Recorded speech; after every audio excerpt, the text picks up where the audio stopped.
Hey guys, what's going on? FYMyPawn here, and welcome back to Create Arcane Engineering.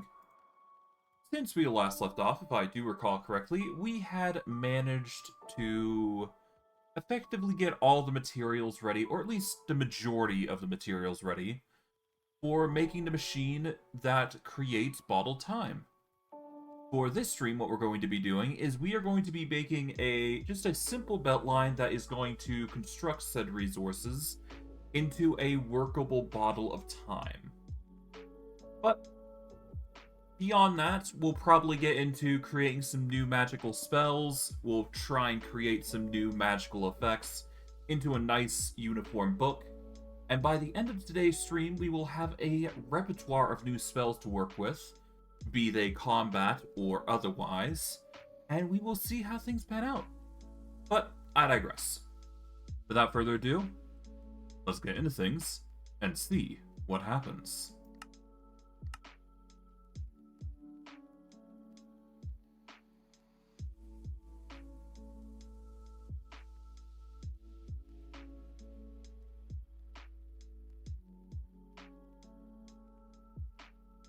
Now, if I recall correctly, we got quite the... well, it's not a monumental task, but we certainly got a ways to go. There is a simple way of managing this design, so it's not like it's a huge deal. It's just trying to work it out correctly. Because it is going to be a big hurdle, to say the least, on trying to make whatever I'm trying to make here. Alright. Let's give it a moment to actually load, because it's going to do a lag spike here in a minute. It appears our source is working well. Oh, yep, nope. As expected, the load's going to chunk us a little bit, but that's just normal for the stream, so don't be too surprised. There we go, and boom. Okay, now we should be good. Alright, so we're going to go into our inventory here, and we are going to be looking up the certain item. So,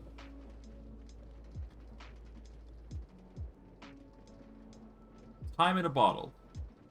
We have the Arcane Crystal. We can easily get Source Crystal Fragments by grinding up some resources. Arcane Gold Nuggets. We have got Arcane Gold, so we can make nuggets just straight up. The source, we're going to have to get a bucket up therein, and then we just have to compress that all together with an Oriole bottle. An Oriole bottle, however, is the last thing on the list that we do not have. Oriole Essence. We need to wash a corrupted pixie.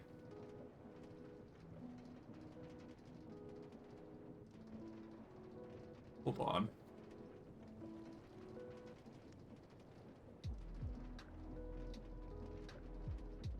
Yeah, we get a jar.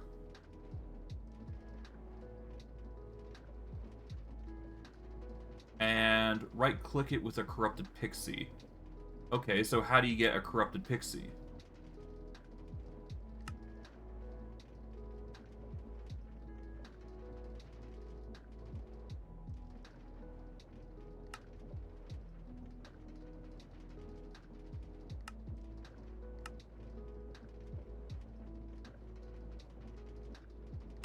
Okay, so...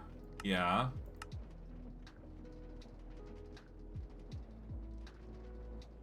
So where are you gonna find corrupted pixies is the question, huh?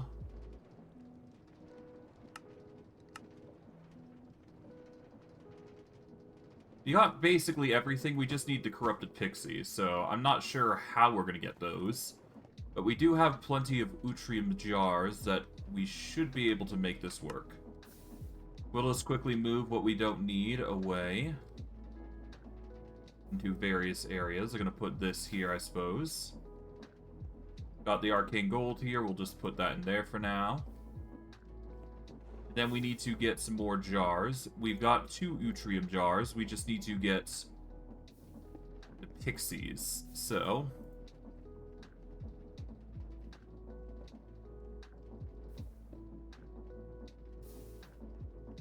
Okay, to get a corrupted pixie, we need to get a dark soul, compress it with arcane crystal dust to get a corrupted pixie. Okay, so we've got more stuff than I had originally thought we needed to get done.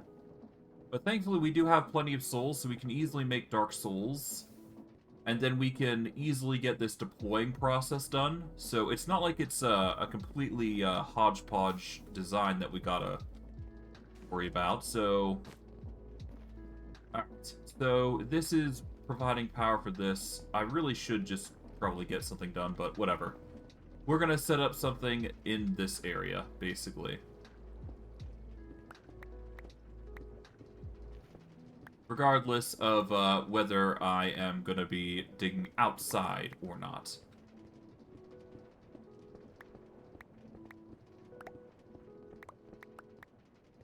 Okay.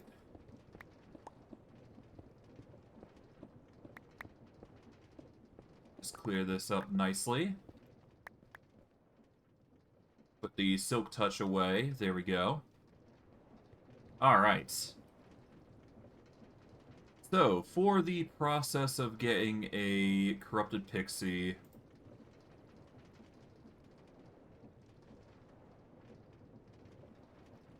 Yeah, right-click a Atrium jar with a corrupted pixie to make it. Okay. And then you can just wash it to get a normal pixie. And then the pixie will make, if filtered, will make you Aureal Essence and then get you to Atrium jar again. So you can make as many pixies as you want, you just need to go through a certain process, essentially. Which I guess I can just throw into an automation method as well, just to keep the symmetry of that method going. Because why not, right?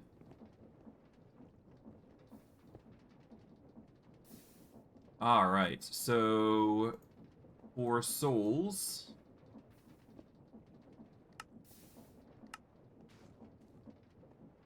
Okay, so for this, we are going to need to start off by doing a bulk haunting, by throwing the souls through a, probably a chest of sorts. Or a barrel, if you will. I'm going to need some barrels here to start us off. Okay, dark oak barrel is the usual go-to. So I'm gonna need some... Let's get some redstone dust, so that way we can get some setup going. Get all these sticks here. Convert them all into redstone torches. Toss the rest in there. Okay, let's get the dark oak that we don't necessarily require, but can use.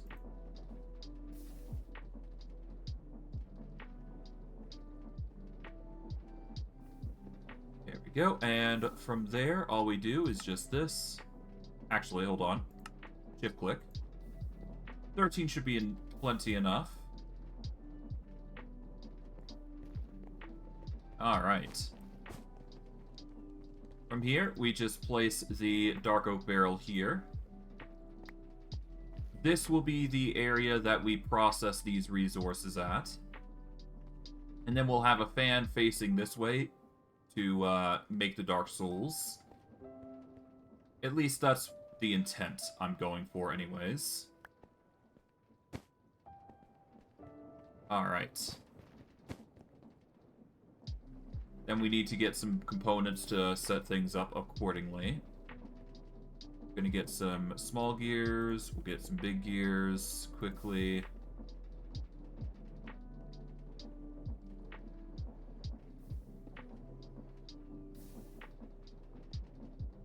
Do this, so that way we got plenty to work with.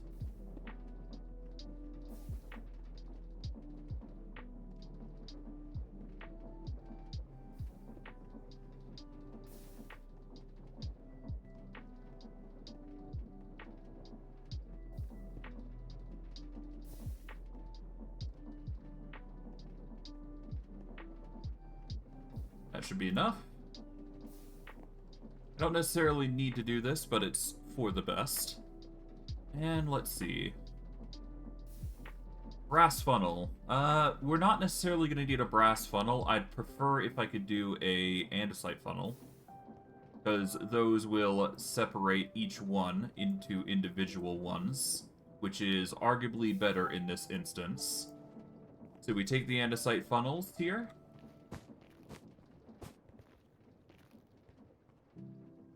Right, I completely forgot. I need to get the... Where are they? I need to get the shafts here, and I'm also going to need the mechanical belts. Just to set everything in position, essentially. So one here. So 1, 2, 3, 4, 5, 6.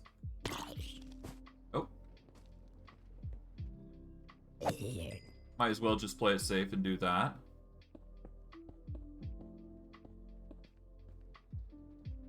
Alright, we do this, and then we turn it like so. So we'll have a fan going all the way across here, so a fan will be positioned probably here or something. Not 100% certain, but we will definitely get rotational force here, I would imagine. And let's see. From the soul, we corrupt it using bulk haunting. Then we turn it into a dark soul. Then we put a deployer along the line, which gets us, which is going to require arcane crystal dust. So we will have to set up a way to put the resource into there. Which shouldn't be too hard, honestly. Like, we could just put, like, quite literally a... Yeah, if we put a belt here, then we do this. And we do the following here instead. We can send that all the way up. Well, actually, no, we need to go one block higher, I do believe.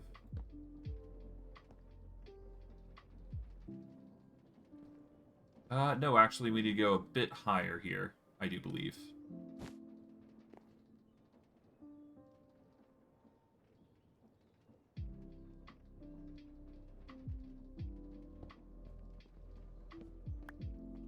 Alright, so if I recall correctly... Well, I guess I could just do a andesite funnel again, and that would work as well. That would also work for this. So all we do is...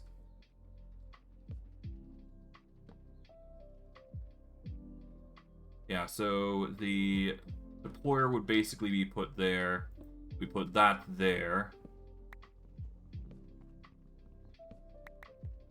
And then we funnel it into here. At least I think that's how it's going to work. I'm not 100% certain. I've got a rough idea on how I want to do it, but I digress. Regardless, if we go from there... Yeah, the bulk haunting goes. We get into the creation of the corrupted pixie. So all we do is this, and then we can just send it right back. And then it's just a complete creation there. Although, we probably don't want to make it the same direction, because this is just going to rotate accordingly, so we should probably give it a bit of distance to work with. Because we do want this to actually work separately from this. And at that point, I could actually probably connect this here, and then I could have it rotate in a different direction by setting up a machine oriented for it. But those are basically the connections. To give it a rough idea, the mechanical belts would go accordingly here. This will go up to here. And because I'm going to need to do this, I'm going to need to put this here. Like so. There we go. Bit of a weird situation there, but whatever. He gets the job done, so I'm not complaining. Alright. So now I just need the setup for the other machines, really. And I guess I can do the andesite funnel shenanigans as well while I'm at it. So one there, one there. And then we put in a dark oak barrel here, so that way we get the pixies from here. And then, of course, we can just get the Atrium jars to cover the rest, so it's not a big deal. These will be semi-automatic to a degree, so it's no big deal. Alright. But that's one mechanism out of the lot. Or at least roughly set up for now. We're going to need a singular gear shift. We are going to need rotational force, so obviously we're going to need more, yeah, we're going to need more water wheels. I'm going to use, not Edelwood. We don't need to use Edelwood for this. Definitely going to use willows for this, though.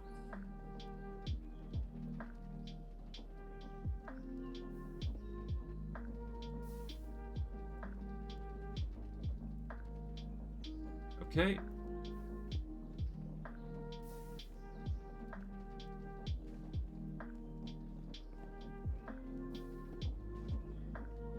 Nice. Okay, we got 5 large water wheels. This will act as the power source for this.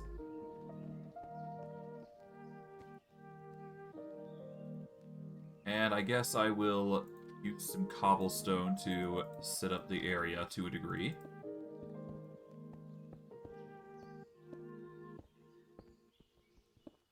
There we go.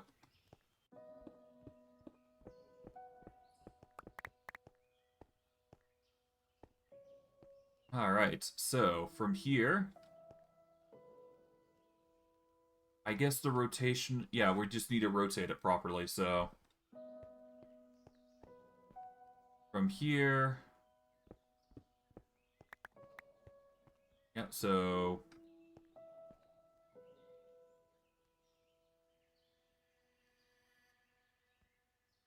I don't need it to be extremely fast to my knowledge, so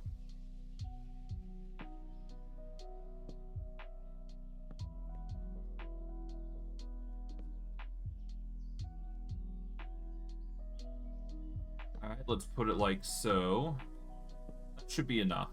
I don't need it to go any faster than this, so I will gauge it by this pace. So from there,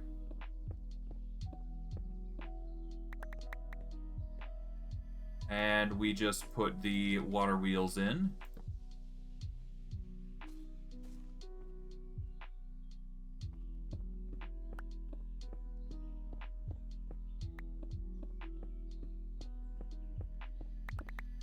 Okay, 1, 2, 3, 4, and 5.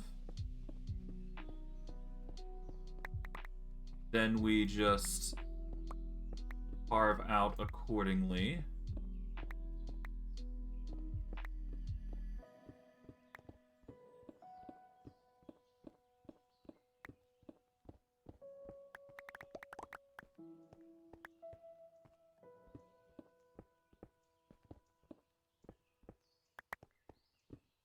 Here we are.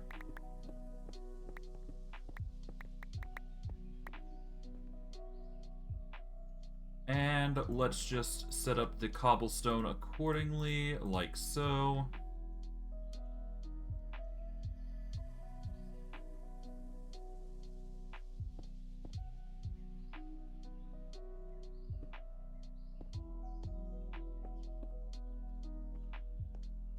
All right.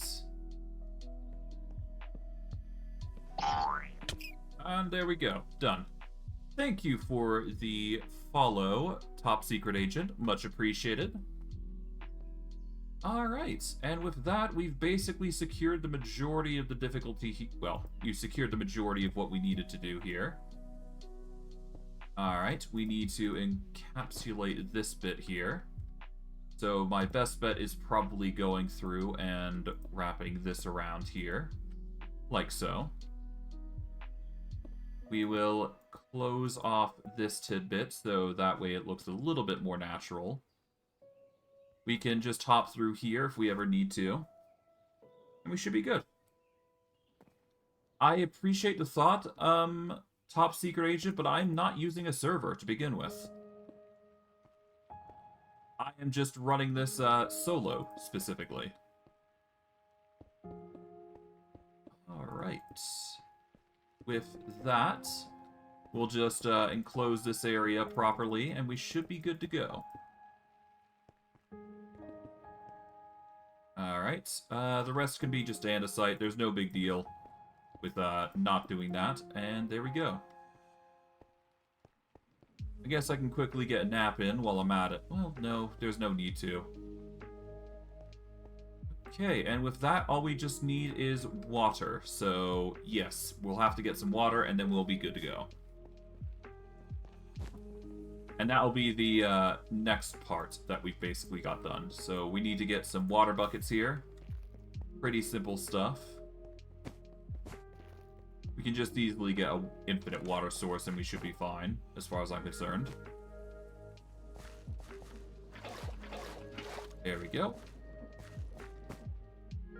We are going to need a new fan, so we're going to have to use those specific machines that we got, the basic machines, in order to forge one.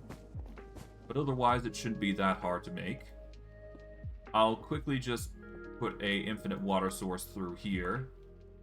So I'm, you know, conserving as much room as possible here for what I'm trying to do. Okay. There we go.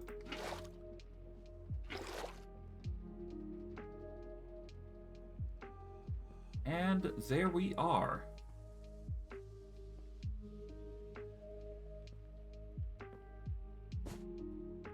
Oh, right, there's a little lip here that we gotta deal with. That shouldn't be too hard to hide. If we do this, we can just get all the water in. Then we should be good.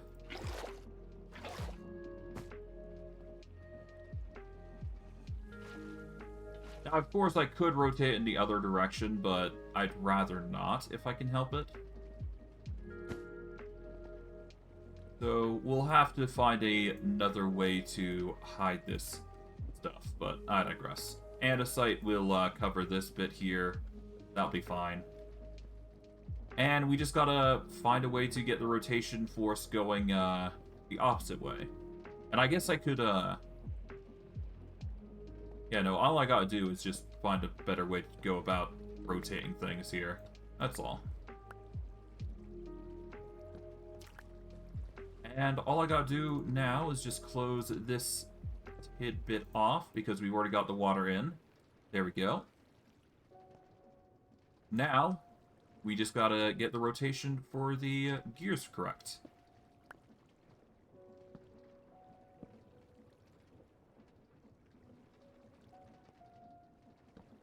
Alright.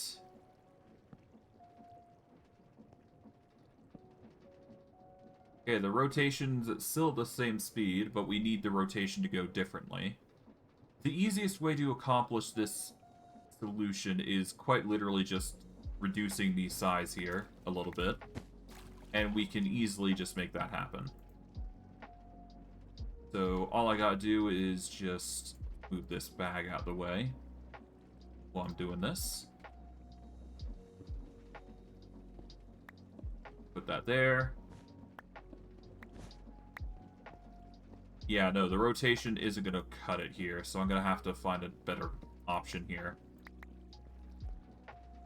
Actually, if I do big and small here, big and small, big and small,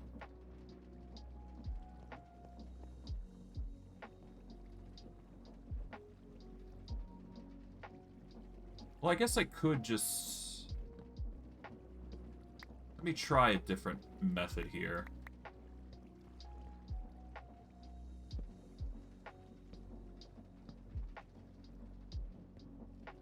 Okay.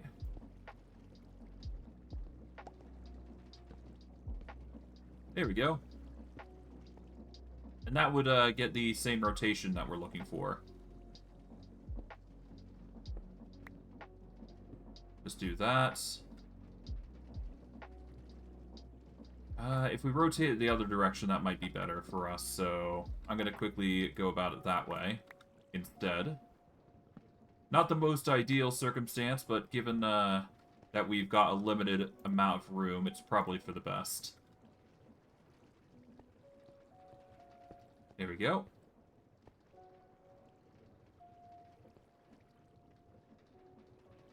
Okay, we're going to close this with cobble as planned. There we go.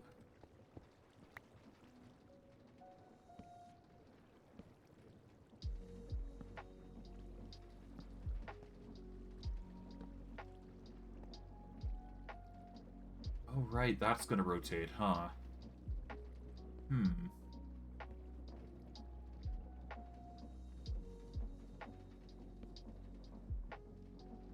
Okay, there's an alternate way I can go about this. If I do this way again, as planned. Let's see.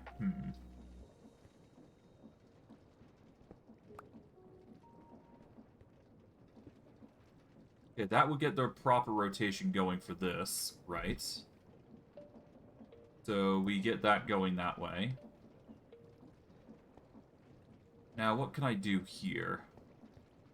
I mean, I guess I could just have it go straight back here, and that would be it. Like, we don't necessarily have to conform to this cogwheel.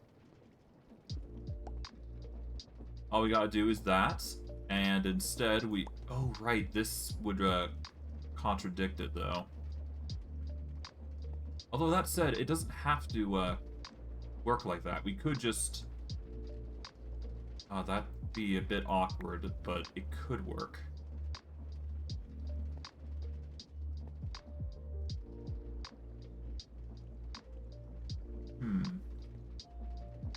If we could bring it over a side, it'd be a little bit better. Actually, hold on.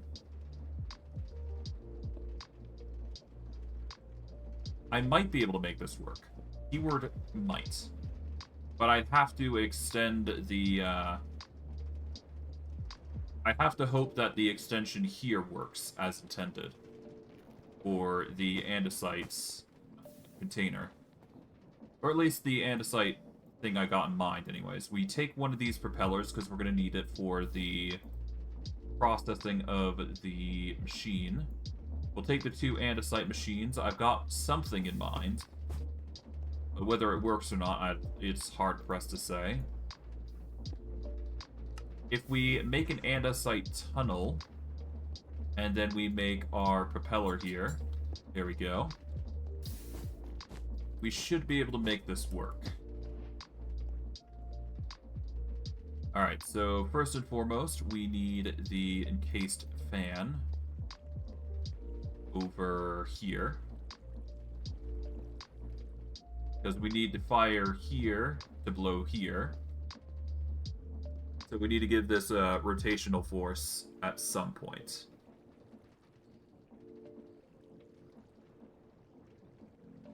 In fact, if I break this...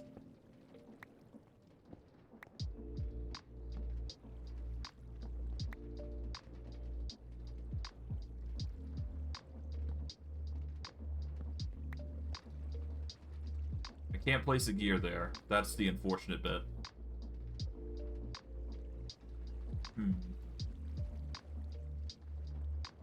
That is going to be a problem, then.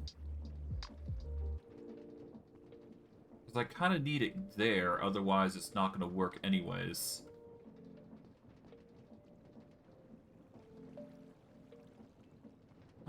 Okay. So we still gotta iron out the kinks here, so...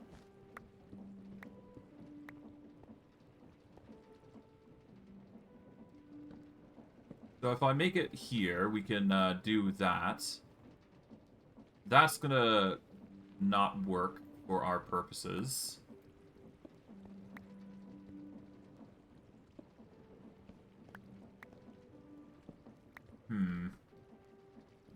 So much intricacies that we have to go through.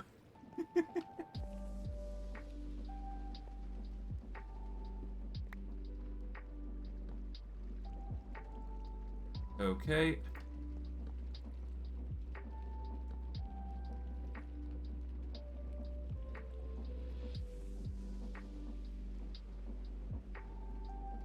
I guess I could focus it here. That could also work. But the fan wouldn't be that powerful, would it? And even then, it's rotating the wrong direction, so...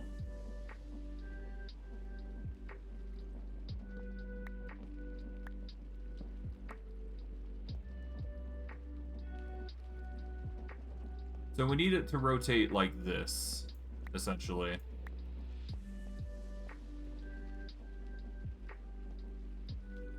I don't know. There's a lot of intricacies that we have to basically do if we want this to work, which it's basically just jumping over my head right now, so I need to figure it out. I guess I could do a...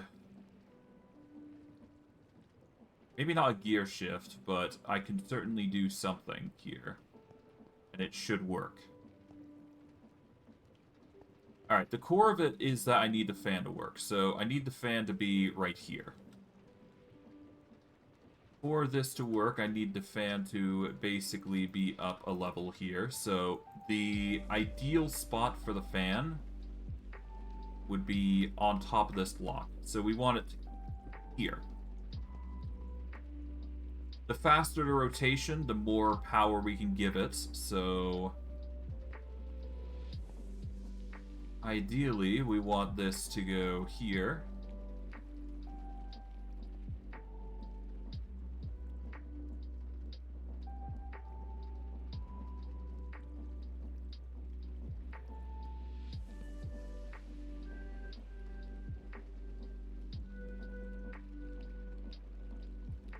And let's see.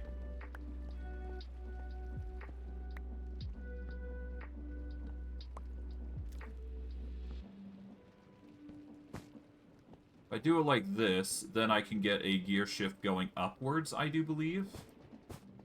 Or, not gear shift, but I can get the chain, encased chain drives, I do believe they are called. And I can get them rotating accordingly to get them up a level. Or at least that's the intention that I have in mind. So if I do this properly here... Now, that does provide enough blowback for it to actually connect here. That's exactly what we need. So this is the ideal push point that we're looking for. So we're going to break this for now, but we do have that push point now. So that's the push point that we want. Ideally, if we can probably even go as far as increasing the rotational force here. Assuming we want to even do that, which might not be the best option anyways. But I digress. We will worry about that later. I'm not too worried about the push force right now, so...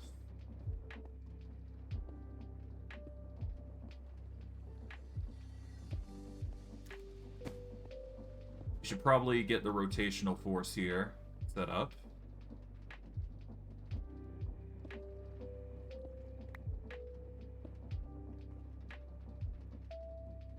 So we'll do it like that. We'll get the mechanical belts going here. Get one connected all the way over to here. Like so.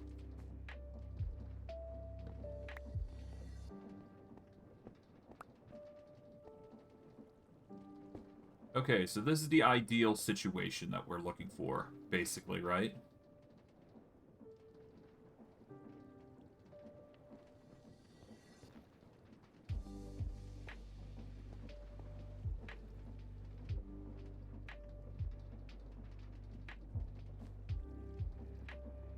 Okay, and then we do a double large gear here, I think. No, that gets us that. That would rotate in the wrong direction, I do believe. So we don't want that.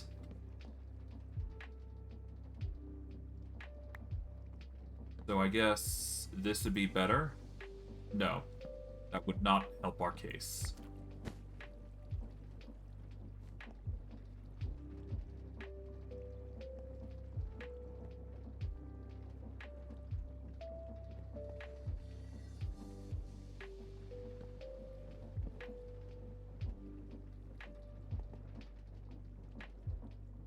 Okay, and then we just do a small gear here. Like so.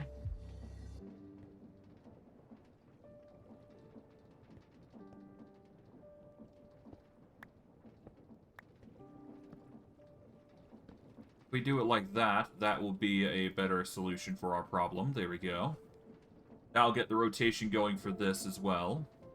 And if we connect this properly, that is, we should be able to get the rotational force that we need for this. So all we do is we take the encased chain drives, connect to here, and that'll get the rotation force for this. Then we, of course, need to do the opposite on this end. And that's where we get the gear shift in, because that is literally all we do. The gear shift will basically reverse the rotation here, and then we should be good. And that'll be the majority of the belts system set up. And of course, we need to set up the machine so that way we can pump it, and then we should be good. But of course, we need... Oh, hello. Just quickly deal with them. I don't exactly want to be dealing with them, but, you know, we kind of need to. Alright. But for the most part, we are basically good.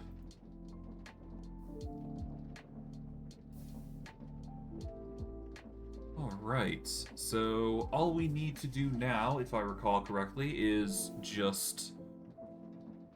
Yeah, we need a deployer, so we need to get one of those mechanical brass hands.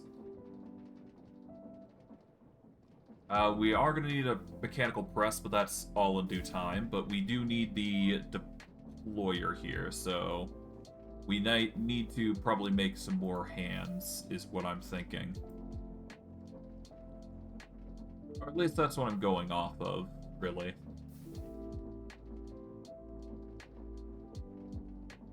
I don't know. We'll see. We'll see.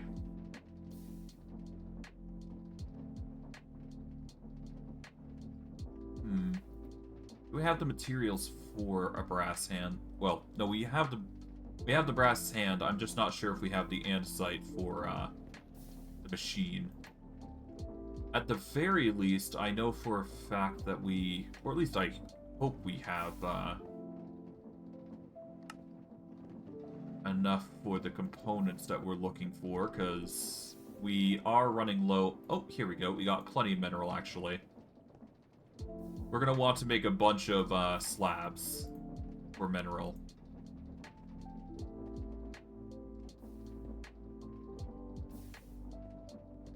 Put the rest of the mineral planks in there. We're going to want to place the bundles of mineral into here, into the machine here. There we go. Consider it prep for the future.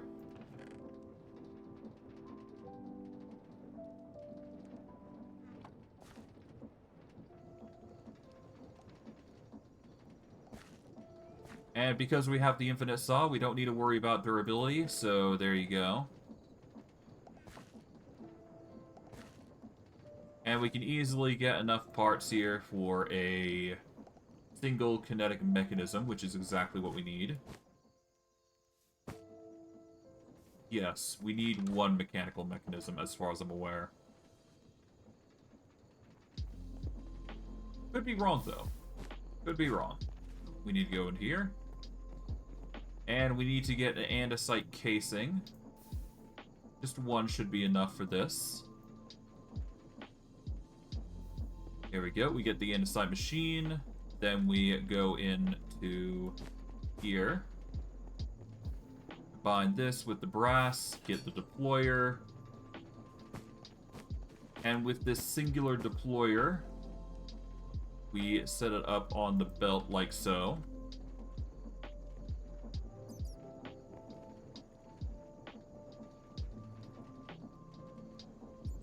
And in fact, we can use 3 encased chain drives here to make it work. There we go.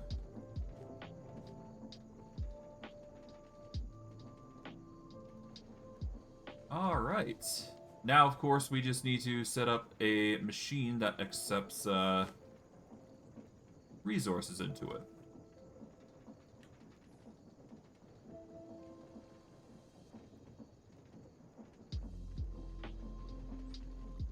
Now, I do believe, if I do this correctly, I should be able to just use a wrench and reduce these into not tunnels.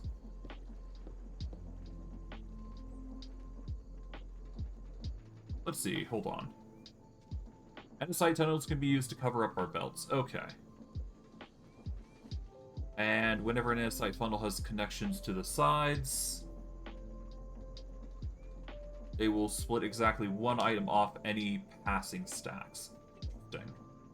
The remainder will continue on its path. Interesting. That is, good to note. Not that I'll, not that I will use it, but, you know, it's there, I suppose. But, we don't need tunnels then. As far as I'm concerned, anyways. So I guess we'll put the andesite tunnels away. Do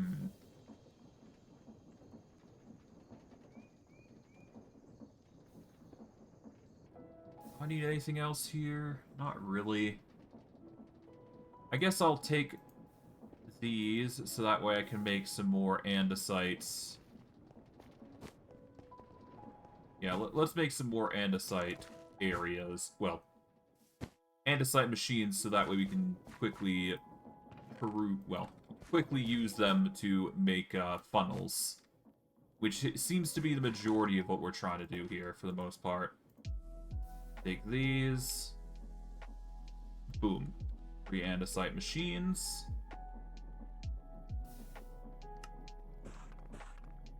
We'll make 2 of those, and don't need the rest, so we'll just save the last one for a rainy day. Put that away.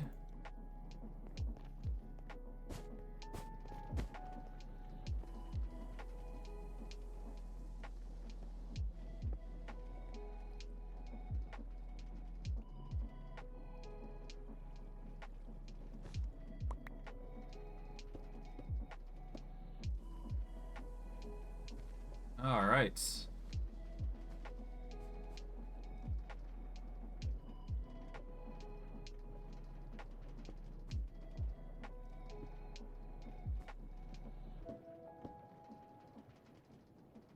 Okay, in that case, we just set some cobblestone here, set this here. There we go. Then all we do is we just set up the shafts accordingly.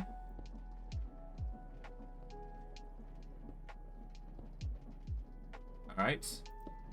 Do that.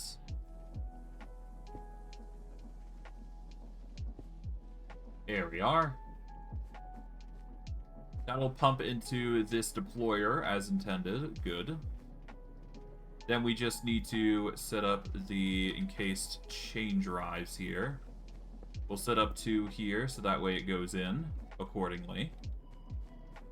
We need this rotating the opposite direction, so we are going to need a lever. That's as easy as just getting some cobblestone and a stick. Here we go. Take a stick. Put cobblestone on the bottom, get yourself a lever. Get a quick flip here. There we go. And as a result, we've got a proper connection going here.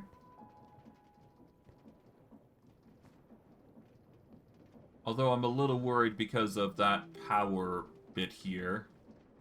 So I'm gonna have to find an alter... Well, actually, no, there's an easy way I can fix that.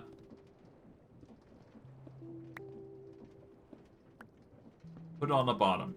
Done. There we go. Now we don't have to worry about that changing for any reason. Or at least restricting these 2 barrels. But yes, by doing it this way, we can actually put a barrel here.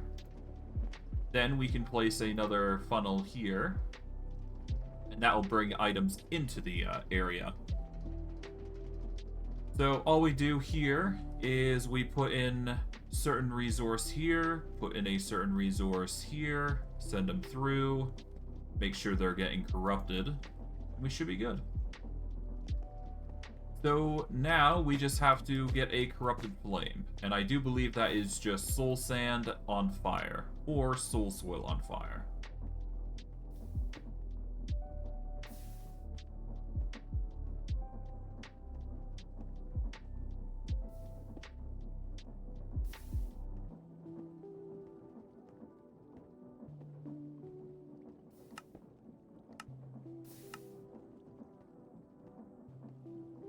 Let's see, hold on. If we do soul, we use bulk haunting, which requires blue flame, so yeah. So I do believe we need soul sand for this particular instance. Then we need a fire, or at least a way to light a fire. And then we should be good to go. Or at least that's the hope.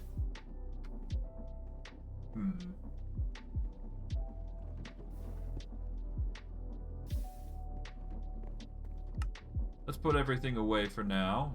Or at least what we don't need. Do we need more andesite funnels? No, I don't think we do. We are going to need souls, so I will have to grab those in a bit. They should be in the bag, at least. Yep. We'll take these souls here.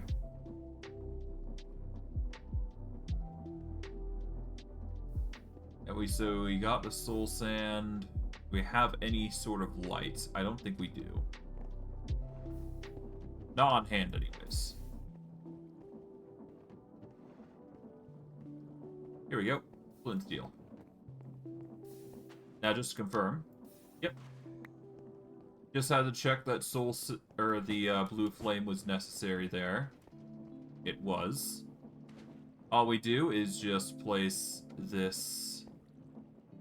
Well, we get that on fire, then we can cook things using that.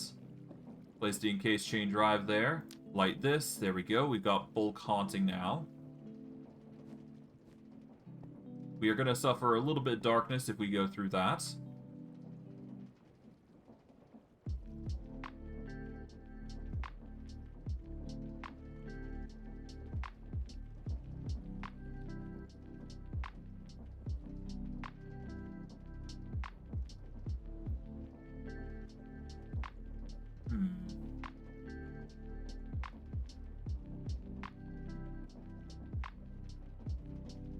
Tempted to make this slower, but let's see how we fare first. So we got the soul now. So now from the soul, we got the dark soul.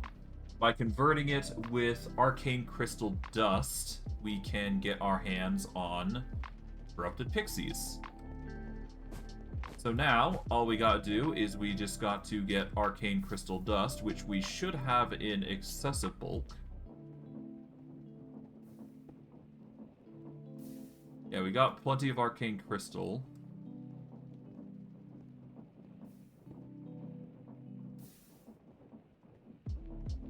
And arcane crystal dust is something that we should have gotten a bulk of.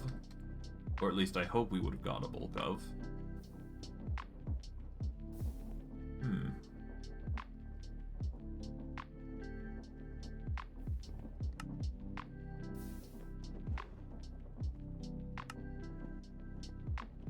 Alright, let's take these bows out, just so I can repair their durability, I guess. Might as well, right?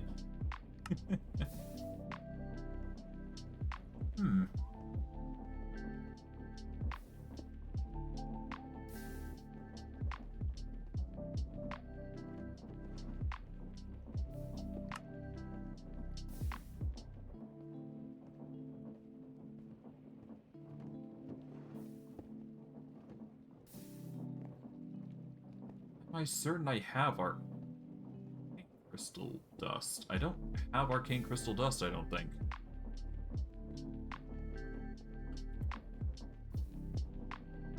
Okay, let's see. If I take Arcane Crystal...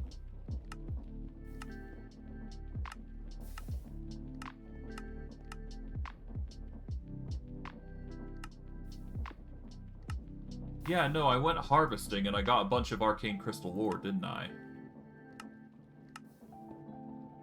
Okay, did I not grab any? I'm certain I did. Hold on.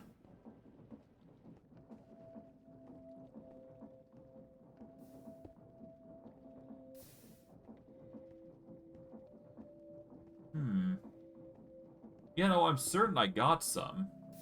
I just put it away somewhere, I guess.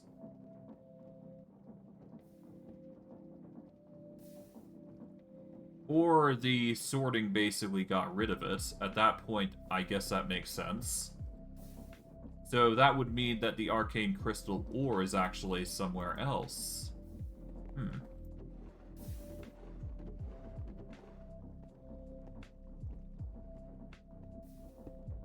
Okay, so I'm just looking for Arcane Crystal ore then. That makes this a little harder, but it's not like it's a big deal or anything. I just have to look through each individual inventory, which is going to be tedious, but not impossible to do.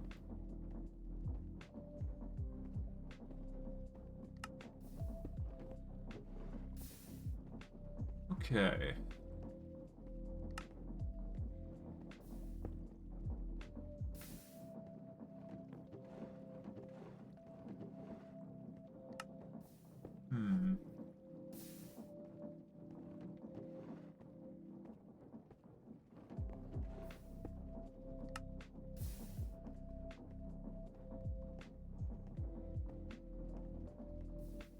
Okay, nothing there, I don't think.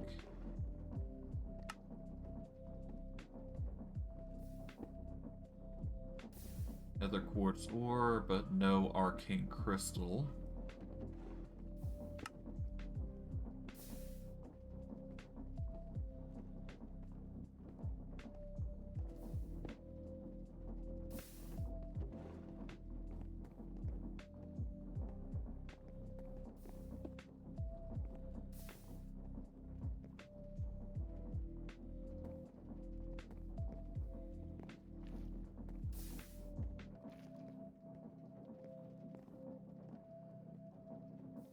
Am I certain I didn't put it away in a bag? I'm fairly certain, yeah. Otherwise, it would have been a bag.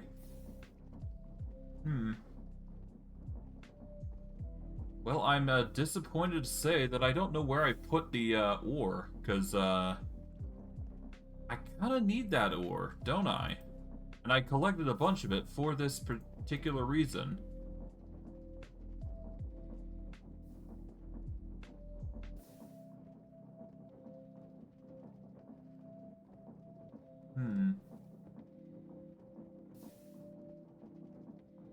I could just be blind, to be fair.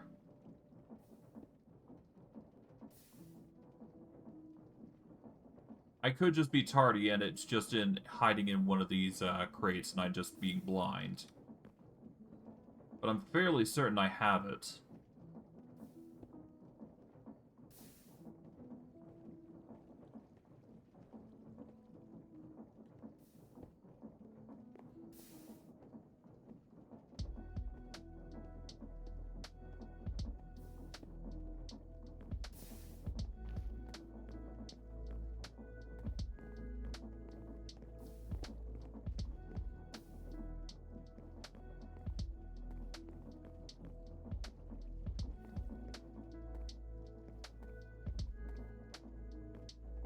Yeah, no, it's gotta be in one of these inventories, because I'm certain I collected, like, nearly a stack of it. So, there's clearly a stack just hiding away, and I'm just being blind.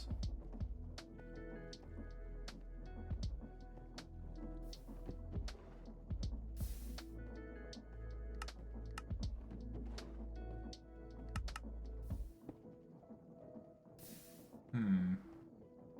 I mean, there's more arcane crystal here, so we could definitely grab this just in case we need it. But I still need the ore itself.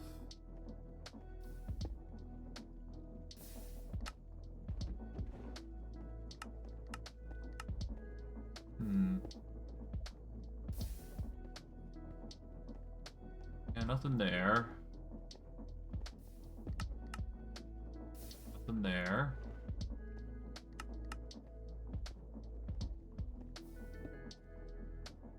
Nope. Nope.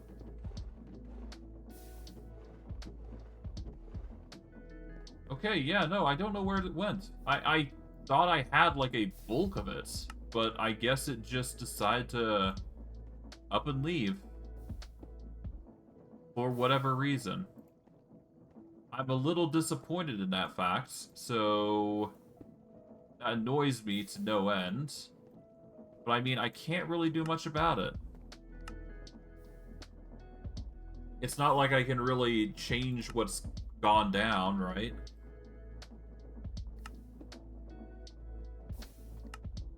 Here we go. It just means I've got to mine more, which kind of angers me a little bit. Just a tiny bit, but still, it's to the point where I'm mildly annoyed that I have to go through this again. Put the pearl drop in here, I guess. There we go.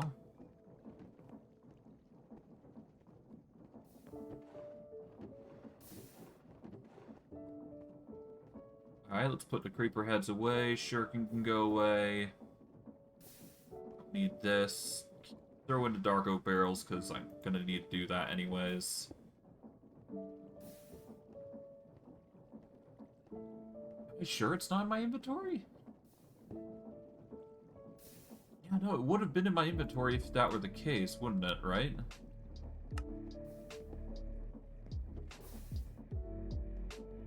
Huh.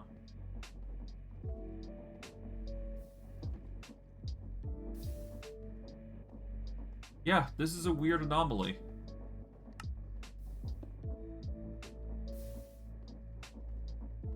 Could've, would've, shoulda had a plenty amount.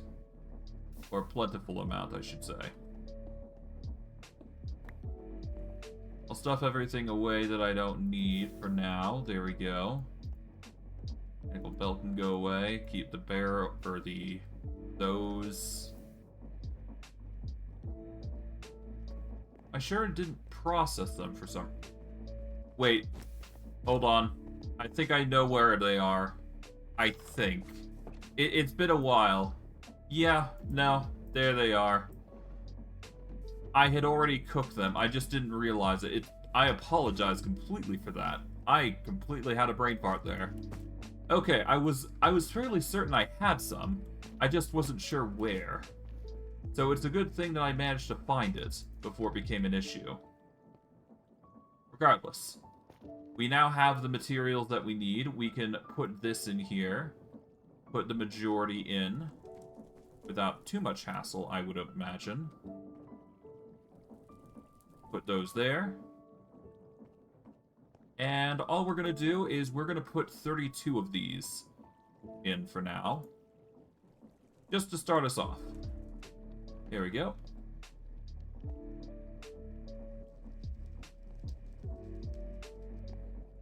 Okay, yes, no, this rotation is a bit too fast, so we need to slow it down. Other than that, we're basically good.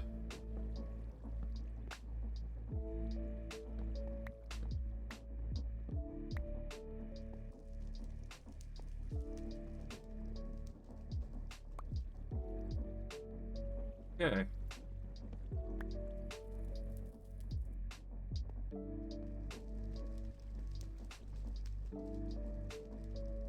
Yeah, so all I gotta do is just make this a little faster, and then we should be good.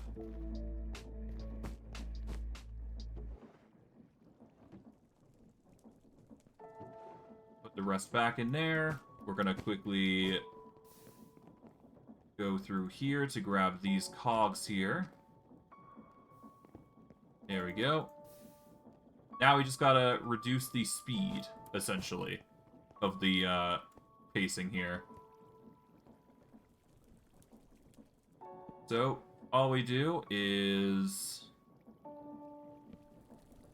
do a small cog here into a big cog.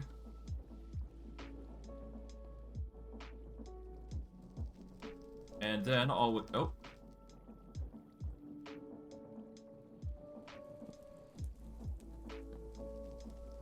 There we go. That should be a bit fast, or a bit slower. And this should work as intended.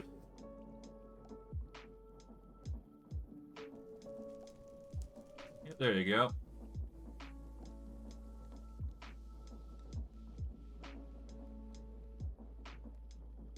They slowly convert as intended, so there you go. And the corrupted pixies just stack in their own right, so... We're gonna get a lot of corrupted pixies here, but that's a small price that we can overcome here. So we're just gonna get the 2 Atrium jars. We're gonna actually take these out here, so that way we don't make too many. Because it seems these corrupted pixies do not stack, which is a bummer.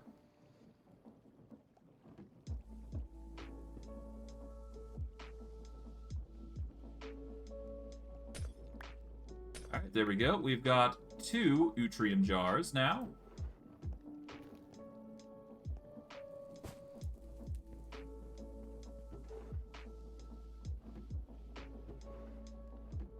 Okay. 2, 1, and there we go. We can add 1, 2.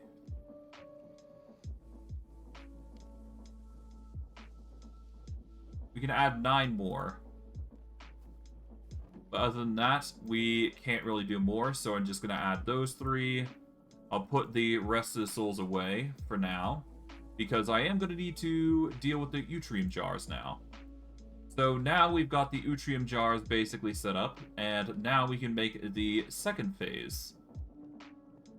Or at least the next phase in the plan for Atrium jar, or the Atrium mix-up, but I digress.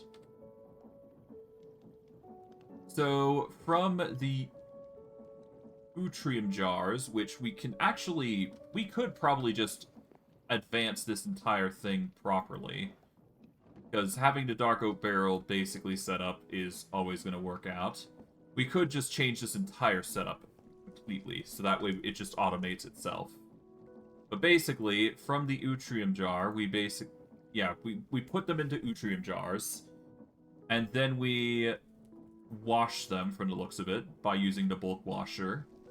That'll make Atrium jars. Then we do an item drain, and that will give us the Atrium jars back, as well as getting us the liquid that we need. So what we do is we make an entirely new process here, following the same premise that we worked on before. And yeah.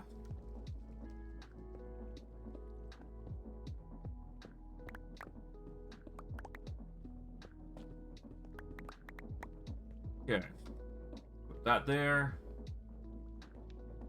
So all we gotta do here is we've just got to do this, a similar thing to what we did here.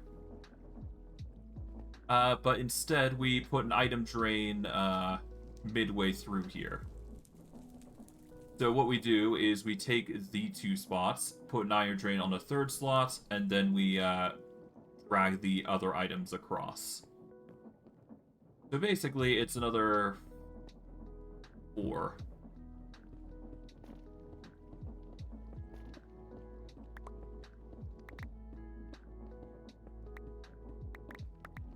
We are going to make it so we have a designation here.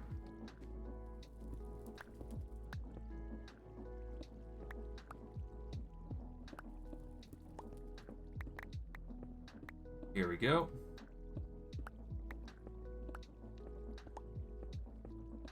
There we are. Now we know exactly where we need to go with this.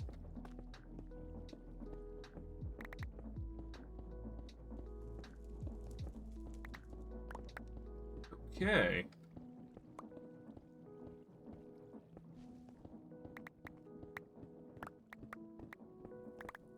Alright, we've now got the setup in turn. So essentially what we gotta do is we gotta do something similar here. We just do bulk washing with water instead. So water is a bit more volatile, so we are gonna have to enclose this area a little bit. But other than that, we should be fine. The biggest thing is that the water is going to be going here, I guess. And in fact, we're probably going to actually have to bring it one back, which is annoying because we're going to have to dig into the wall here. That's fine.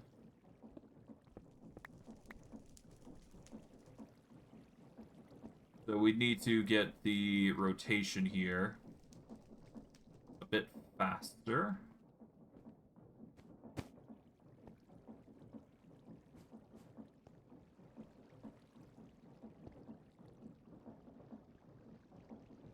I'll break that there. Do a... Oh, we can't do a big cogwheel there, unfortunately.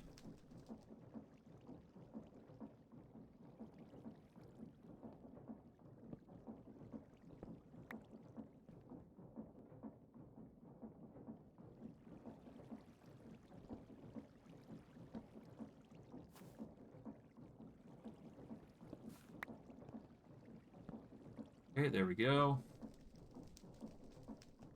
So that should work as intended. The fan will go here, and then we have water here. Although we do want it at a faster pace, to be quite honest. So I'd like to change it to be something a bit different. If I can help it, that is. Yeah, so I'm going to have to do some finagling here, but other than that, we should be fine. But yeah, so what basically goes down is... Well, we're going to need some more material, so give me a second.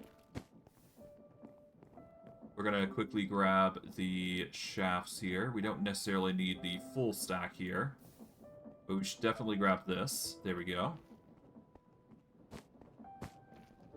Alright, so...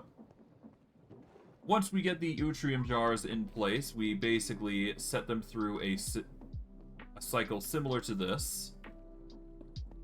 Set them through here. There we go. That's going to roll to this way, and then we just have it roll through a thing here. And then we roll it once again to this side here, and go right back. Because they're going to be washed, they're going to be filtered into a container. And from there, we will have something similar to the fluid tank here with source. And then we can just have that go through there. And then from there, we can actually make a little corridor this way. And expand upon our base here a little bit by using shroom lights. Or at least that's the intended plan, that is. I'll use cobblestone here just to show that we don't necessarily need the entirety of this area here, because I don't think we actually do need it. So as long as we pump the resource here for the liquid into a fluid tank, we should be fine. We just have to get the rotation properly set up, and then of course provide enough power for the rotational force for the fan that we're going to be making. We should be fine. So let's quickly go make ourselves a new fan. Gonna need a new propeller. We're gonna need another andesite machine here. There we go. Add these two together. Boom.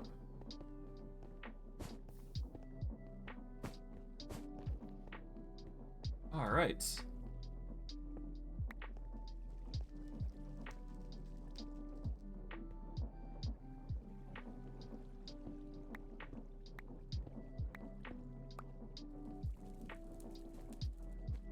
Grab that before we go any further.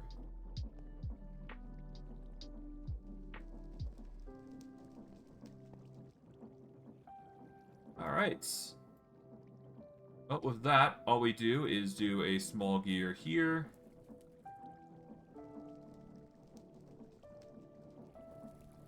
Can't really do a big gear here.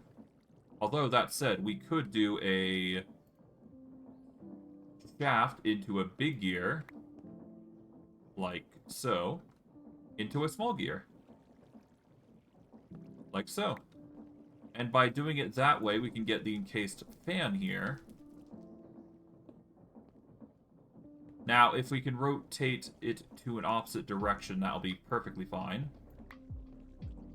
Which is actually viable if we use a clutch. Or a gear shift, I believe it's called. Yep, gear shift. Take a gear shift, take a stick, reverse the polarity of the mechanism by using a lever. But through this, we can actually get what we need here. Place that there. Place the lever there. Turn it on. Get the fan. That'll cover the majority of what we're trying to do here. There we go. We get some water. Get some proper coverage here. We should be fine.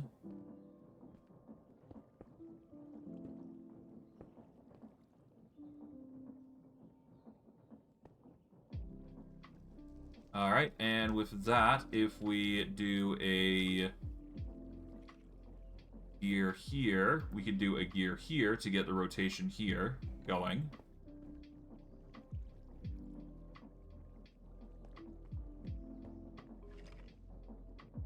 And if we do another gear shift, we can put it on bottom, so that way we can get the rotation here going.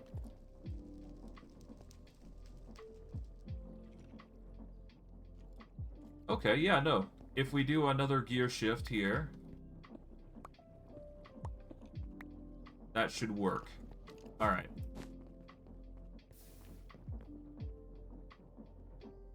So get another gear shift.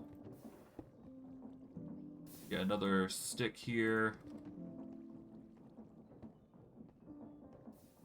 That'll get the rotation for another going. Put that there. Turn that on. There we go. That's going to get the rotation there. We're going to need to get our hands on the other item, which is the mechanical belt. Man. Difficult, but necessary, given what we need to do here. So we do that. Then we put water in the middle here, so that way you can get the bolt washing. And all we gotta do is put a sign so that the water doesn't overflow into a certain direction. So now all we do is we get a water bucket. Thankfully we got plenty of water here to make that work. Done. Now we just need some way to get the incentive down. Or at least to get the flow going. Let's see. Sign. Sign. We don't have signs, but we can certainly make some.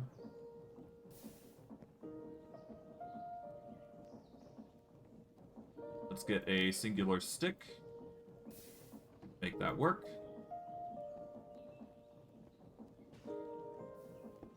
Done. Alright. And with that, place the sign here. Don't need to name it for anything.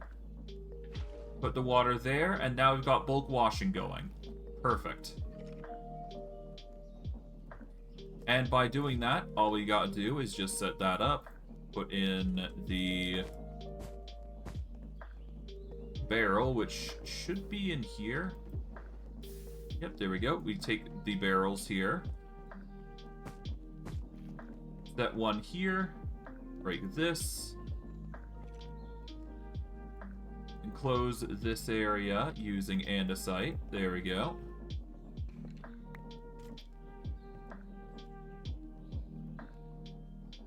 And then all we need to do is get a small fluid tank for one resource, and then we get the other resource set up pretty simply.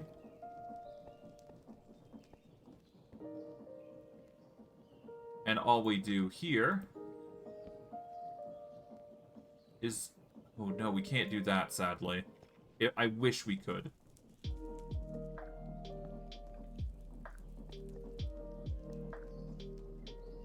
We can do that, though, and all we gotta do is just make sure...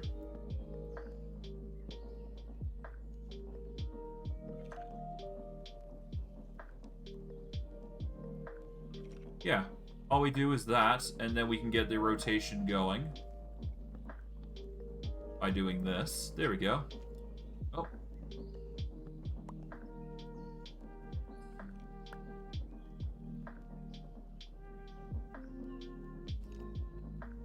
That'll work properly by doing this. There we go. Okay, we got the rotation properly now. Good. So now we just need to funnel into resources, send it around, or under, and then we can just have it go piping in properly.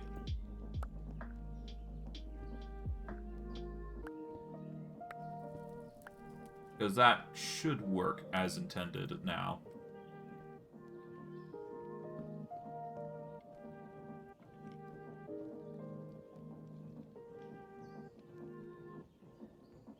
Alright. I guess I could just pump it either way, but I digress. The pumping shouldn't be that impossible to do. Like, all we gotta do is just get the pipe going from under here. Yeah, if we get it from here, we can go this way.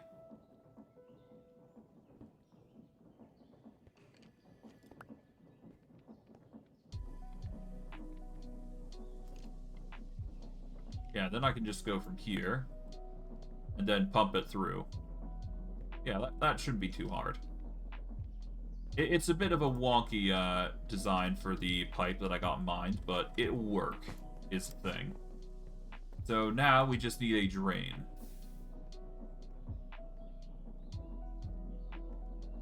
So to make ourselves a drain, assuming we don't have one, we take a sealed machine and iron bars. Do we have a drain? Because that will matter a lot. I do not believe we have a I don't believe we have a drain. We do have brass machines, but that isn't going to cut it here. So we need to make ourselves a sealed machine, so that's going to require sealed mechanisms.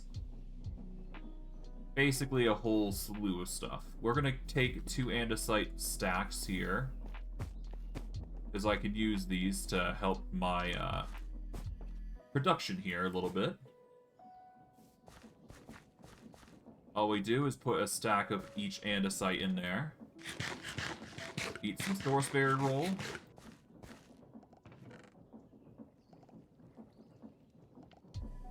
Let's get enough for 8 at least. There we go.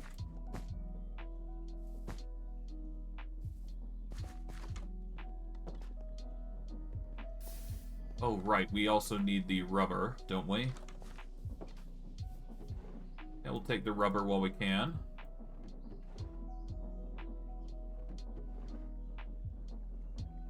There we go. Got a bunch of rubber now. Now, all we do is we take these, encase the rubber in them. There we go. Alright, we take these machines, we get ourselves some copper casing here. Make ourselves the sealed mechanism for copper. There we go. Then from there, we take iron. Make enough for the bars. Put the rest of the iron away. And from there, all we do is just combine the two together. Boom. There we go. Item drain. Put the rest of the iron bars away. I guess I'll put them here. I guess I really should just drawn from there, but whatever. What's done is done. Now, all we do is place that there. Now we get some pipe for the occasion. Okay, all we do is we take the fluid pipe, we take one and give it a gear. There we go.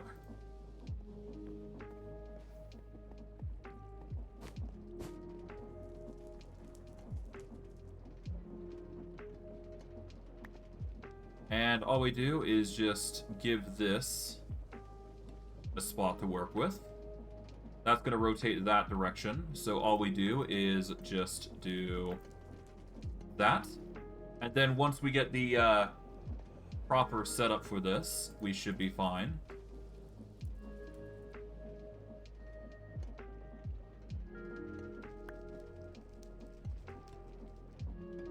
There we go.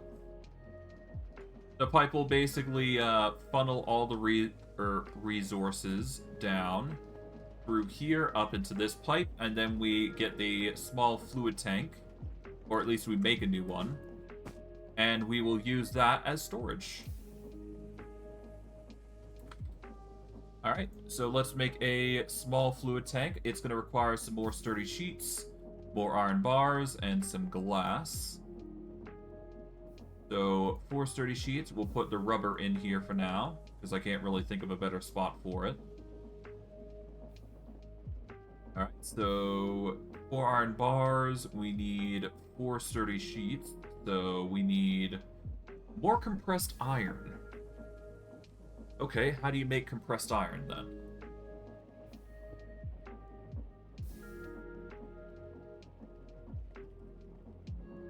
Okay, compressed iron.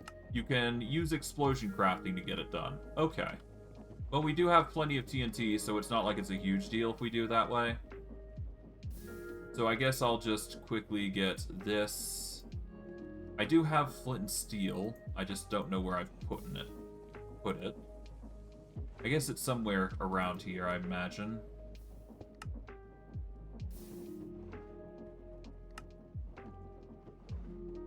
Here it is. Grab this. We got the flint and steel. We got the TNT. We're just going to grab a bundle of iron. We got plenty of blocks of iron, actually, so I could just take a stack from the pile and go from there. Now, this, of course, does matter whether I'm doing it... Does it matter whether I put it in a certain area or not? I'm going to take a stack here. I'm going to try it in water. Because if it works in water, then it will work anywhere else. Okay, we're going to toss it all there.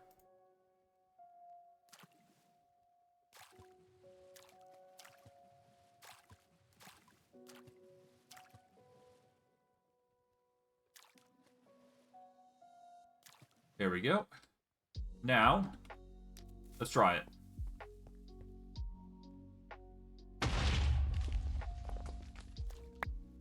There we go. Nice. A ton of compressed iron. We didn't need this much, but you know what? Considering we're going to need higher quality armor anyways, considering most of our stuff is broken beyond reprieve, well, belief, I should say, we might as well make what we can out of this. So we're going to take all these, we're going to convert them into blocks for now, because I can't really, do much about this, but you know what? It's fine. We'll make as much as we can here for the sake of just storage. Boom.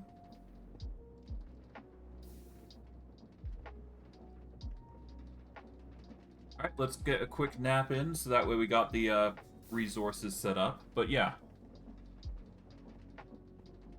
The compressed iron is going to definitely be a handy tool for us, so might as well just have them on hand.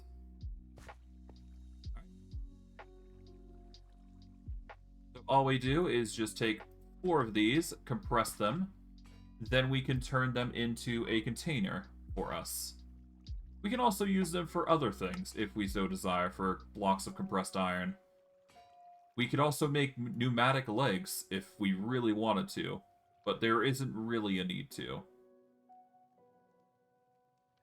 Compressed iron legs, or compressed iron in general, is just a good thing. So now we got the sturdy sheets, we got the... Well, we got the sturdy sheets, we got the material of, yeah, we got the iron bars. Now we just need glass. That is the last defining thing that we need. Okay. Do we have any glass on hand? We've got glass panes. We don't... Have glass there. We got some compressed iron here. We've got 1 glass. That is perfect enough.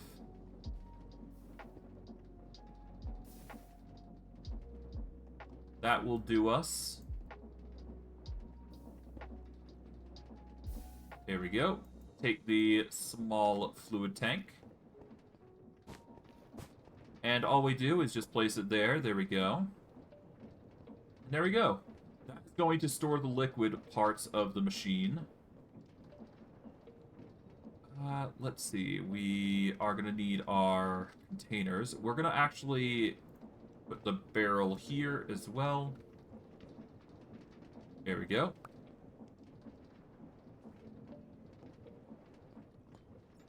And that will give us the Atrium jars back once we get them through the filter.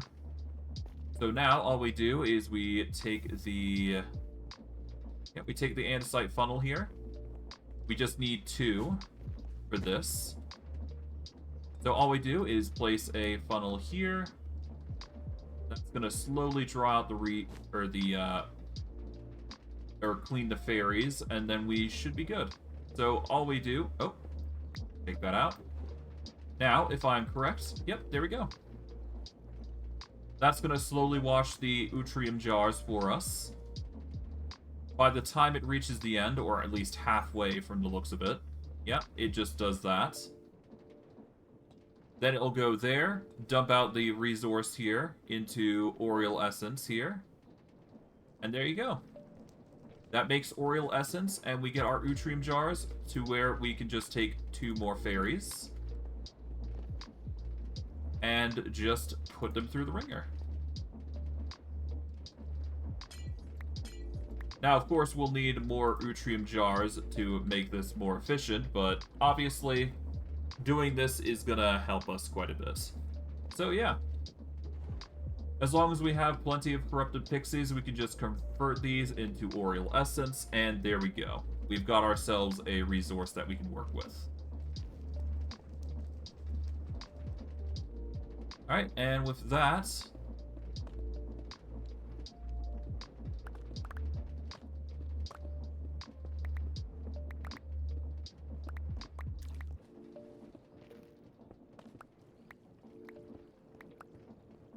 Okay, I'm going to put a block there for now, because I don't necessarily need it right now. But it's good to know what limits I've got with this large water wheel here. I've got plenty of room to work with for the most part, but yeah. The Oriel Essence is basically done, and now we just got to make the final component of this, where we... Well, I guess we just combined everything together. We've still got plenty of stew, so yee. Alright.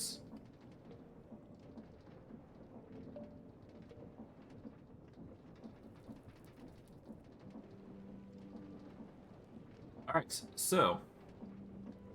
Now we've got Oriel bottles. All we gotta do is just take this, get a filling spout, and we can make the Oriel bottles, which is pretty easy to do. And yeah.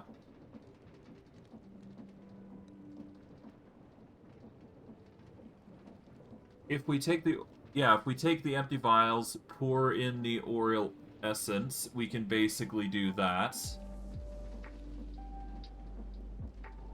And that will pour into Oriel bottles. We need an empty vial, which is 3 ghostly glass. And by doing that, we can basically make time in a bottle. Which is a tedium, but necessary. Alright. Now time for the last tidbit here.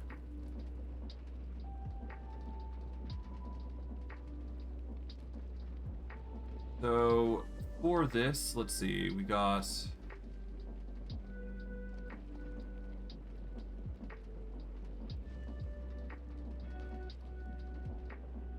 I'm gonna actually go as far as to build a pathway this direction here, just so I have way more room to work with. I think it's high time I get my 3x3 going here, and just keep going in a different direction.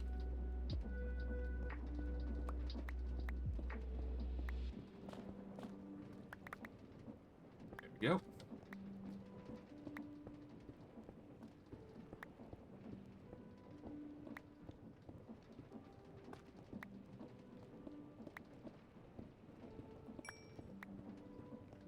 Okay.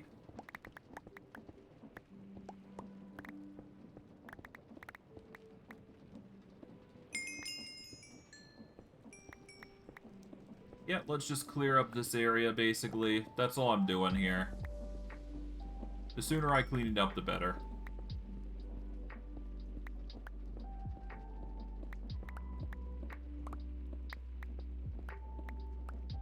Alright, and this should be far enough to start with. Because I've got to now make a machine room dedicated towards making the, well, Oriel bottles. Or, well, not Oriel bottles specifically, but I do need it to make the mechanism I've got in mind. So, this is kind of necessary here. Let's see.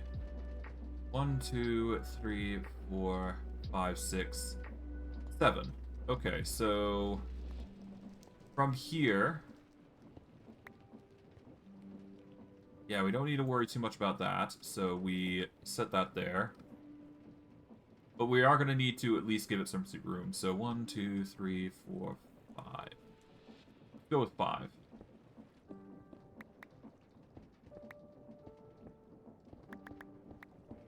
I'm going to go by a 5 distant, or 5 by 5 for now.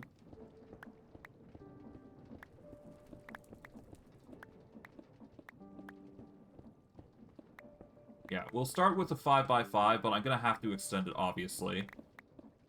Because we got a bundle of resources that we have to go through.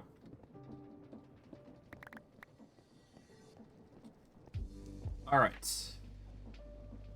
I'm actually going to go backtrack here, just so I can get everything set up accordingly. There we go. Toss everything away. Done and done.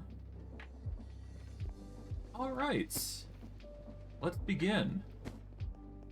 So, first and foremost, time in a bottle.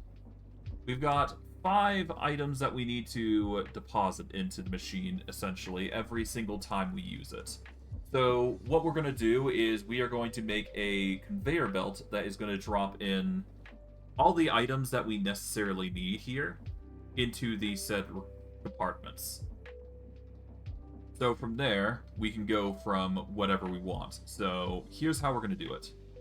First, we are going to get a... Yeah, first we're going to get the machine to set up Oriel bottles. So we need basically a containment unit to provide liquid to a spout that is going to pour Oriel in. This will basically give us the Oriel bottles that will act as the buffer for everything here. Then we're going to need a 4-step system that is going to give the items in. So what we'll do is we will have a setup where we will have a conveyor belt on all 4 of these, essentially, above them, and items of their respective type will drop in. Or, better yet, I will have a...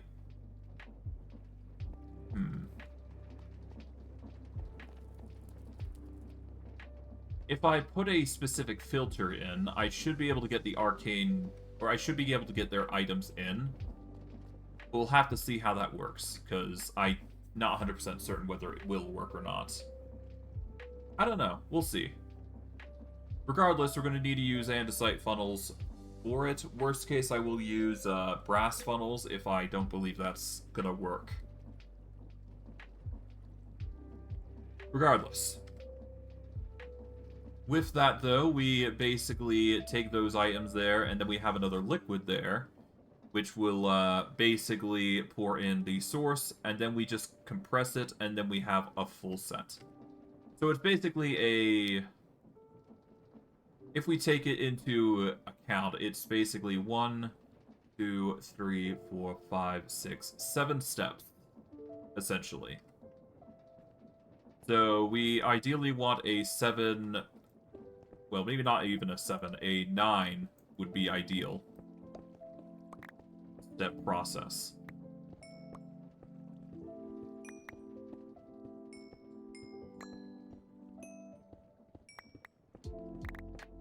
Okay. So this is 1, 2, 3, 4, 5, 7, 8, 9.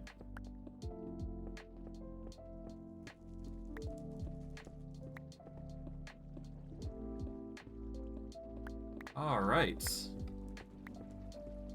Now that we've set up the 9x9 area, well, the 9 area, we can now set up the machine to a degree.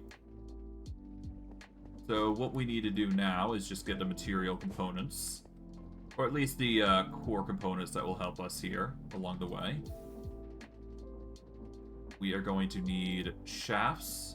We've got big and small gears already, so we don't need to go overboard there. Alright. So from here,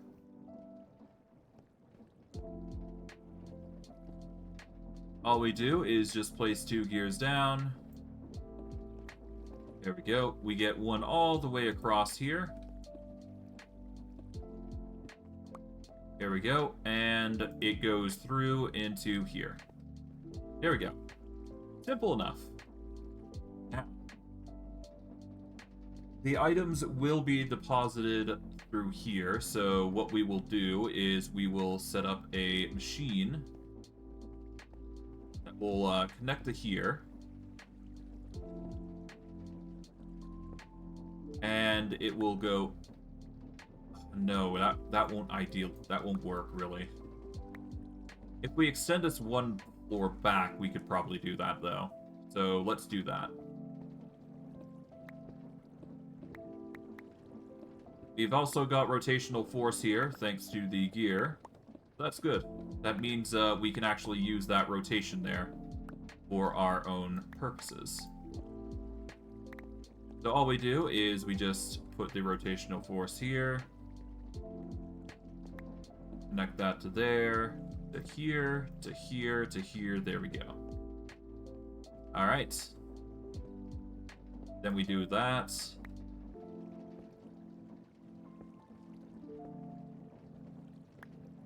Alright, and we get the rotational force going here. We get it all the way across to a certain threshold, so... We'll probably have the liquids... Yeah, so resources here are going to go in. So we're going to use dark oak barrels to store this.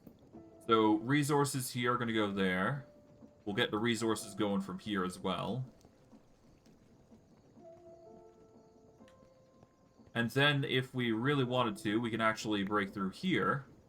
And then we can have a pipe actually going through on this side here. Because it's not going to be interfering with the flow here by much. All we do is just go from here.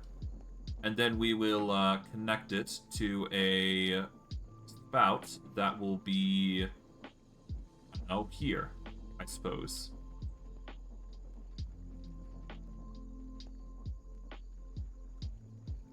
But yeah, no, it goes all the way across over to here. Then we do this.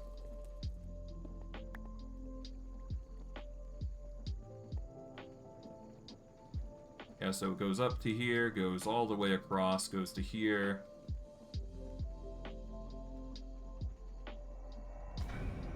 Oh god, creepy music.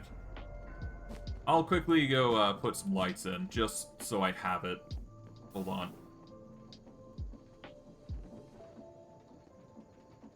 Okay, let's see.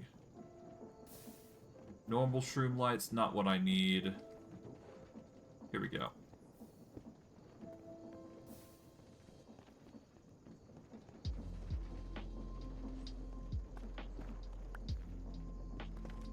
I'll just put some lights casually across. No need to go too overboard.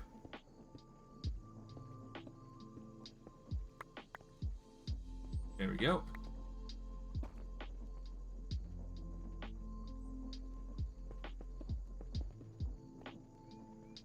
We will get a more accurate representation of the shroom lights in a bit, but for now, we should be fine. Okay. Now, design-wise, let's see.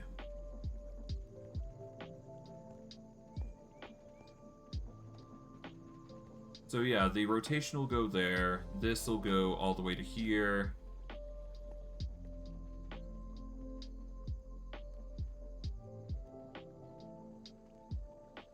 And then I guess, yeah,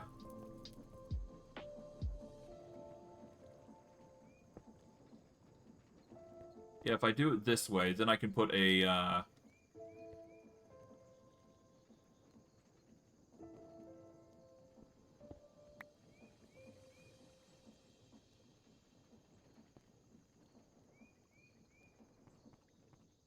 yeah.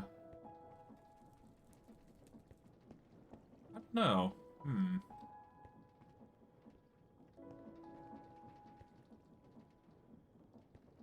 I don't know how I address that, actually.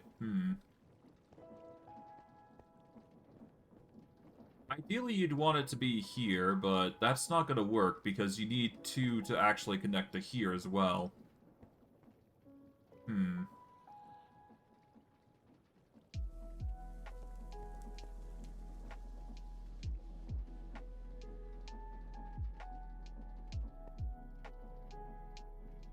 I mean, I guess I could do a hopper. That would also work, wouldn't it? Yeah, no. If I let it funnel this way, then I can do a hopper into the chest, couldn't I?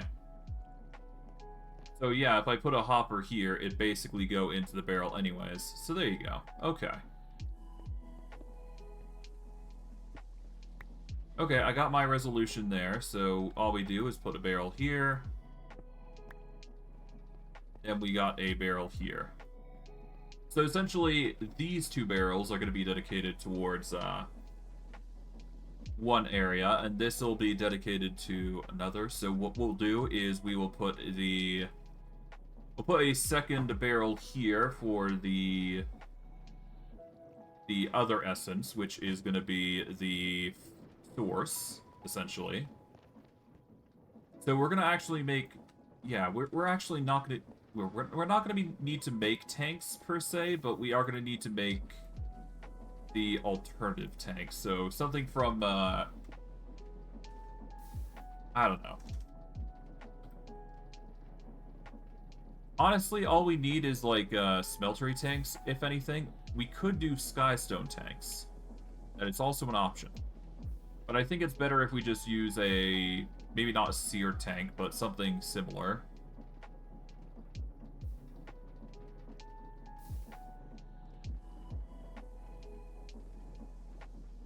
We could do a fuel gauge.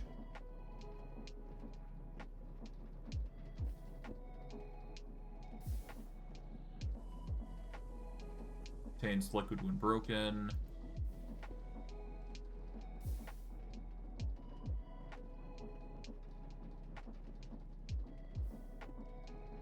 Here we go, seared fuel gauge. 5 glass. Okay, so we're going to need some glass if we're going to make this work, so I'm going to quickly grab a shovel here.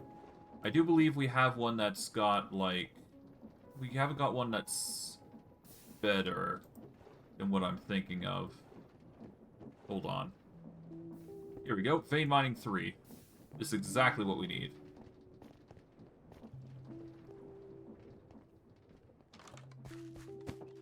Alright. All we gotta do is just get out there to get some, yeah, we just need to get our hands on some sand, really.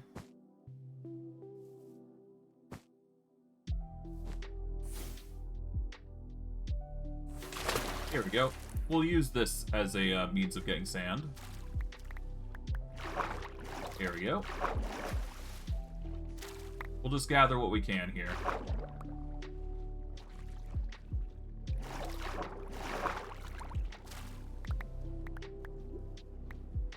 Alright, nice. Should be one more sand here. Yep, there we go.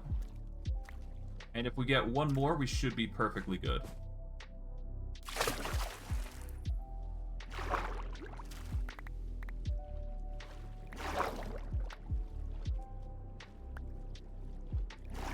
Alright. It's not perfect. It's not like a full, proper amount of sand, but it gets the job done. That's all I really cared about. In fact, I might as well just grab as much as I can here. Why not, right?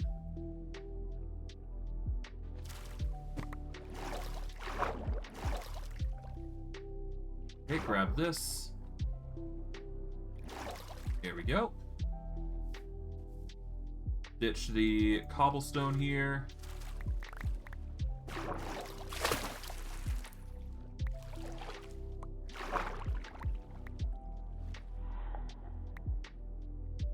What was that sound? I heard something weird. Oh well.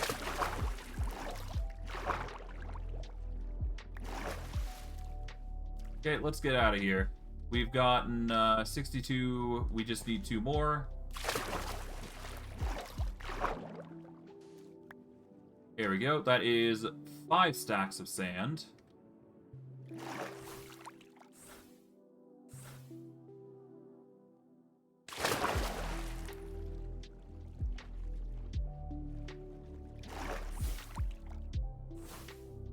Alright, nice. 5 stacks of sand should be perfectly good for what we're trying to do here. Apparently, that happened. I'm not sure how that came to be. Regardless, we take the sand here. Just tossed a lot in, so that way you can cook it. I have no idea how this became a reality, so I'll just quickly break that. Better be safe than sorry, right? Alright, but yeah, no, so far so good. And it appears we also got bees, so that's good. Alright, nice. I'd say we're doing quite well, all things considering. Alright, down we go. Put our book away for now. We are gonna probably stow everything away here real quick. There we go. Just a bunch of storage just gone and done. Need a sourceberry roll just to keep ourselves topped up. And off we go into construction mode once more. Okay. Let's start by connecting all the mechanical belts in. I think that's for the best. Alright.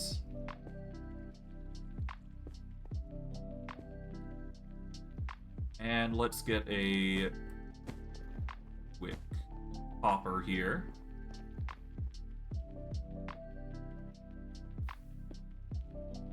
Get the blocks of iron here. Convert them.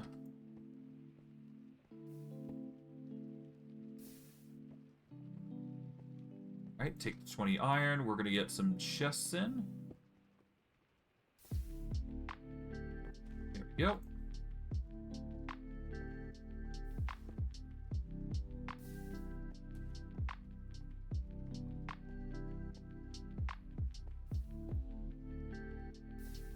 Alright, take the chest, make a hopper.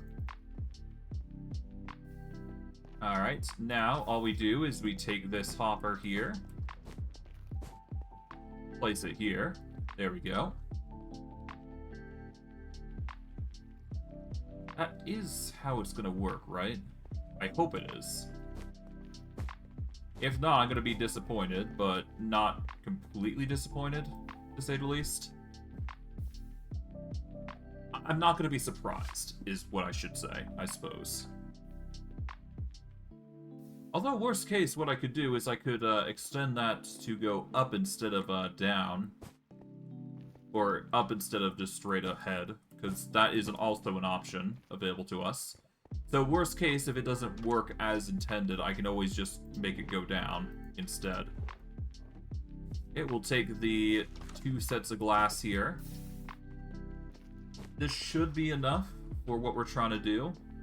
we just need the seared bricks now. And then we can make the 2 containers that I necessarily need. We should be good. So now I just need seared... Yeah, I just need the bricks of the seared bricks. Here we go. We've also got a seared fuel tank if we don't have enough, but we should be fine here. If we do this, we now have 2 seared fuel gauges. We can quickly take these over to here and here. Then all we do is we get the 2 components accordingly. Alright, we need 2 spouts.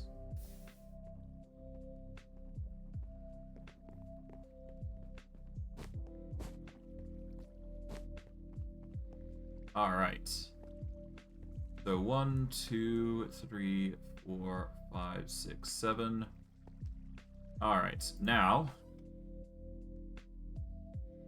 let's set up the various ingredients here as properly indicated. Okay, so first, yeah, so we need 4 deployers. We need 1 press, 2 spouts. So spout 1 goes...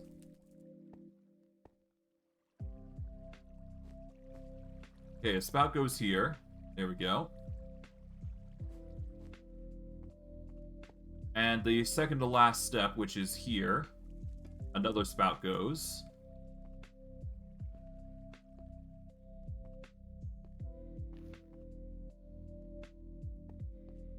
And then we put in, yeah, we put into 4 here. The rest will go into this barrel, basically.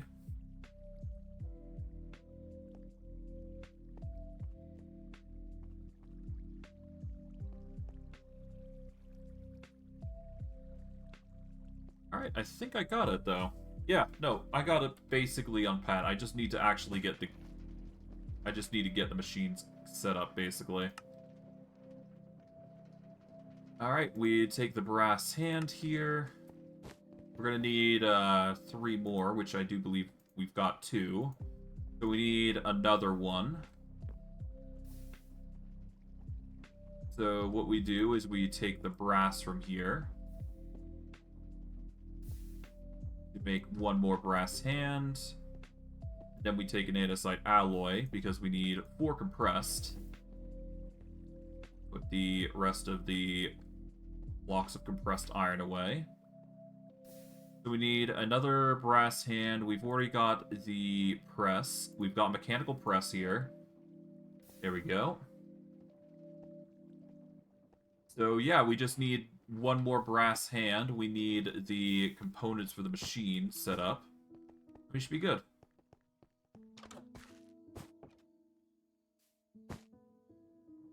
Alright.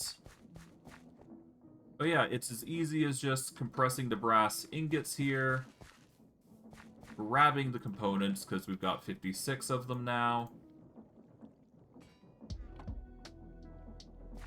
And then once all those are compressed, which it's easy enough to do, we can make ourselves the last brass hand that we need.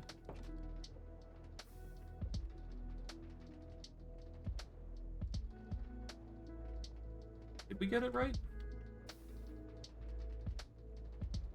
Wrong way. Otherwise, I was correct. Okay, but yeah, brass hands. We got the kinetic mechanisms. We just need to get the andesite casing, which should be in here. Boom.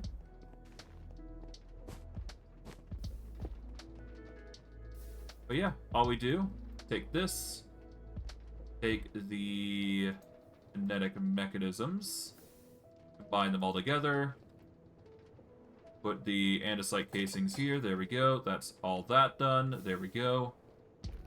Alright, we've basically got everything set up now. So all we do is now the rotation correct on everything.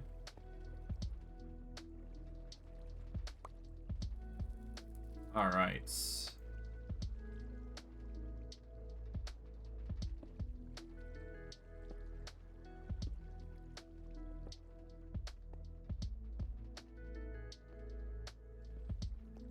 Okay.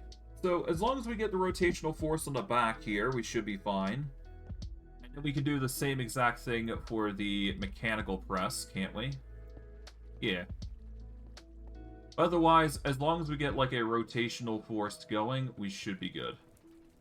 So, as for that, all we would need is just a big gear on the corner here.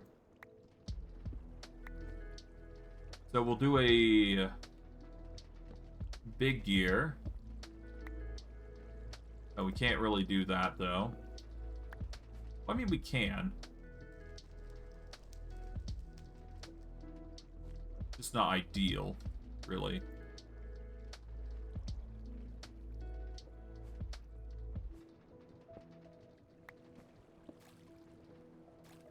If anything, what we'd have to do is we'd have to get a chain of gears going here. Which is perfectly fine. We can easily make that work.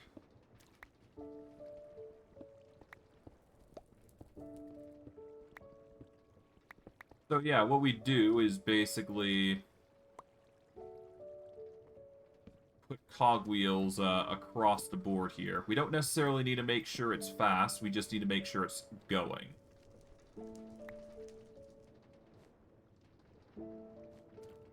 Other than that, we can just put in like a cover on the bottom here, and we should be good. There we go.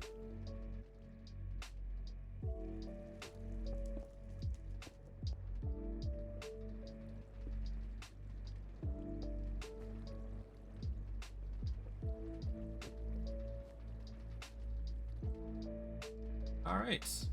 But yes, I just needed to get that in at least, so that's all I care about.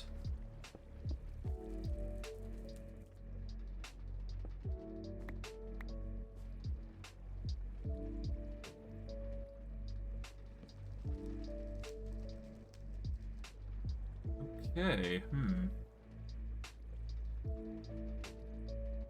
If I dig 2 down here, I should be able to just get a encased chain drive going. In fact, what is encased... Hold on. Alright, encased chain drive is basically andesite casing and 3 iron nuggets. That's an easy ask. In fact, I already got... Yeah, I got the andesite casings already, so I can just do this. There we go. Done.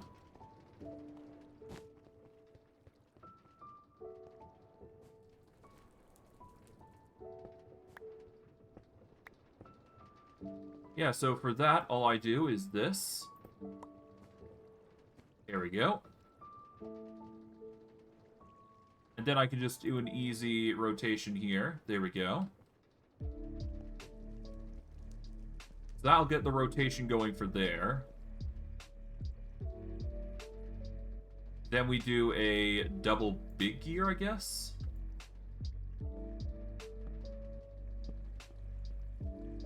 That'll go for the rotation here by doing that. There you go.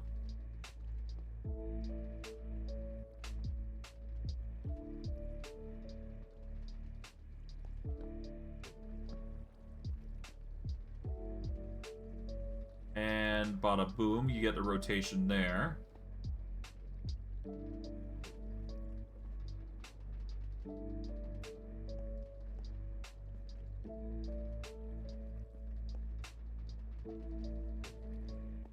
And all we gotta do really is just set up the same thing here by setting up an encased chain drive here by using a shaft. There we go. Then all we do is just do a small cogwheel here to another one here. Here we go. Now we just gotta make sure the filters are correct here, and we're basically good. Because once these are set with the correct deploy, then we're basically good. And then all we do is just put andesite casing here. Make sure it's internally a good option. Hello, Tulio. How are you doing? Alright, but yes, no, it seems the hopper is working as intended. It's going to deposit the items. Yeah, by going through the belt, it's going to drop into the hopper, and then it's going to go into the barrel. So it is going to work like this. So that's good. Now, all we need to do is make sure we got items going into these, and we just got to make sure the filter is locked into a X or a certain thing. So, for example, say I want to...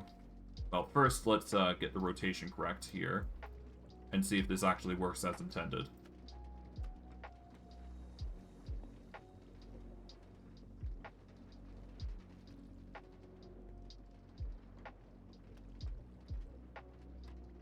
Okay, I can't rotate it a different way unless I actually get on the side. Okay. It's not going to cut it. Okay.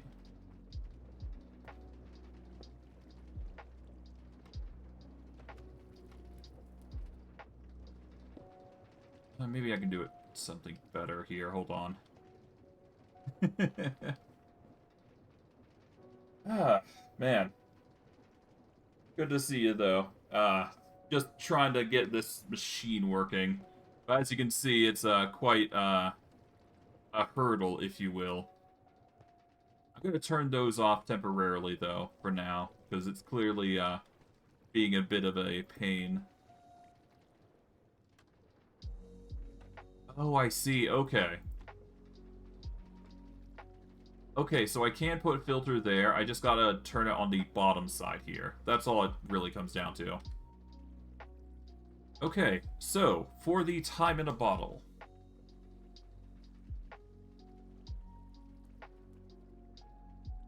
Okay, so we need to get the first filter of Arcane Crystal.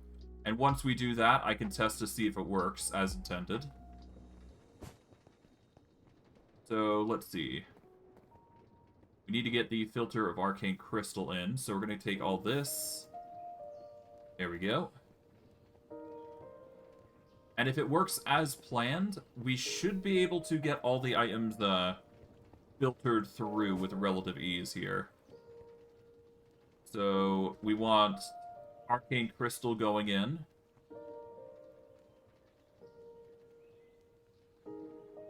Okay. We need source crystal fragments, which is one of the more rare things that we can make.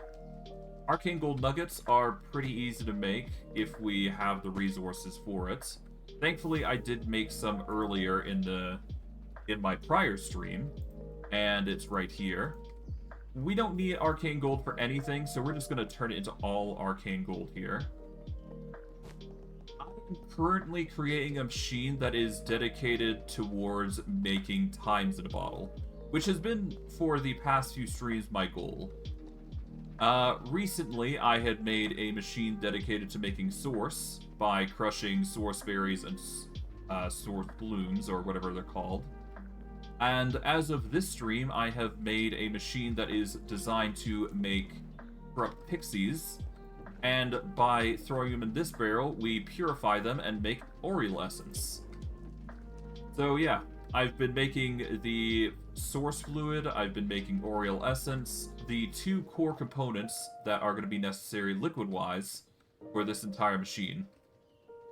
It has been a tedious method to go about things, but it's necessary given that time in a bottle has such a ridiculous amount of requirements to get done. Regardless, the Arcane Crystal's been put in. We don't necessarily need the source fragment just yet, but we are going to need these two to be Arcane Gold Nuggets. And the last one spout here is, yeah, for the most part, done. The only thing that we aren't getting here is just getting the rotational force here. But honestly, not the biggest issue. Now we just need to get our hands on, specifically, at minimum, 1 source crystal. So we're going to have to crush some source gems using our recently made grinder. And we should be good. Alright, let's see. We've got 7 source gems, so we just have to hope like hell we're going to get 1 crushed source. So, there we go. Just throw it in there, and there we go. We got a source crystal fragment, thank goodness. What mods are installed in the world apart from the create mod? I'm currently in the specific mod pack called Create Arcane Engineering. So it is an entire mod pack on the Cursed Forge client. So if you are curious about that, you can just go over there. Beyond that, the only things I have added beyond that are a source pack to make it, you know, beautiful. And I do believe I have a texture pack, but I'm not 100% certain. Let me check. Yeah, no, the most we got is a... Yeah, so we haven't really been adding anything to it. All we've done is just add in, yeah, we've basically got this. That's all we got. The only thing that we're getting from this is that, we're getting the... Yeah, we've basically got a resource pack that basically adds synth shaders, but that's about it. But I digress. Okay, so now with all that done, all of that set up, so now all we do is we put in the 4 andesite funnels here, and it should... Yeah, it should go in as intended.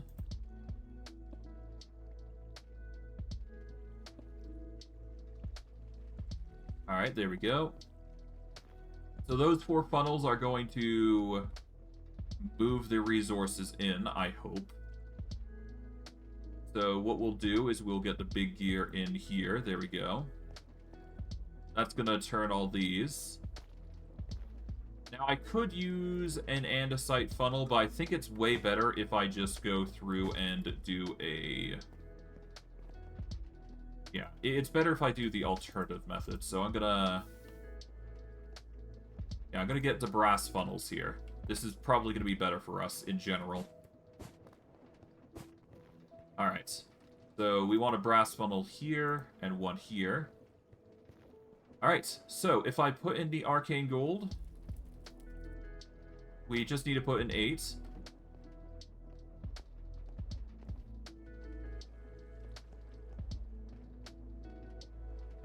Okay. Looking at it, yep, the Arcane Gold has been put into the proper place. Good. Okay, so by doing this, we have basically set up a filter. And by doing that, we have sorted out our issues in regards to sorting items. So if we ever run into a problem where we have excess, it's just going to skip the belt and just put it into this chest. That way we can just quickly filter through each item, so that way we have everything set up. So if we need excess, we can always troubleshoot like this. So if we ever run into problems, we can basically sort it out with relative ease. Alright, and with that, we can put in the Arcane Crystal, and that's going to go into there. So that's set up.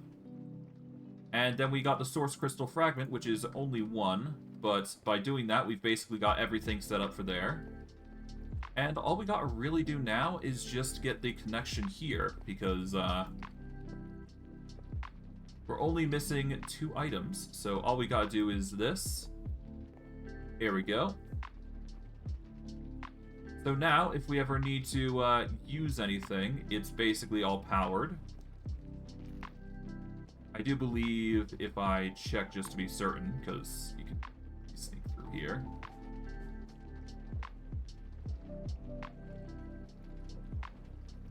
I do believe it's turned on. As far as I'm aware, it is turned on. We've got gears turning into back here. Yeah. If that's turned on, then we should be fine. Okay.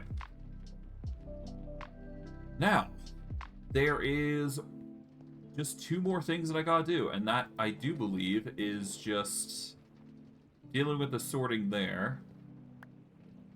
So we'll need to get a filter there, so we're gonna have to get an andesite funnel, which I do believe we have 3 more components left before we run dry. Yeah, we got 3 more in our inventory, actually. So all we do is we just go into the stone cutter to get our hands on a andesite funnel. Take these. In fact, as far as I'm concerned, we only need 1 brass funnel. So we're actually going to go and destroy this one for the sake of just 1 funnel on one side. Because I don't need 2 funnels as far as I'm concerned. There we go. But yeah, by doing it that way, we've basically got our machine set up for the most part.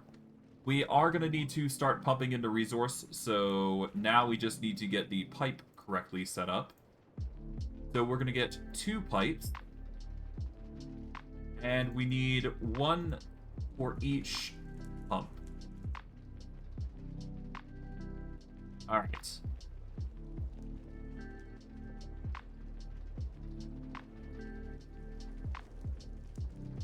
So, for this... Oh, let's see. Now, if I recall correctly, I can just pump it directly in without having too much issue. So it's not like it's a huge issue if I go and pump it directly. So let's quickly just take that.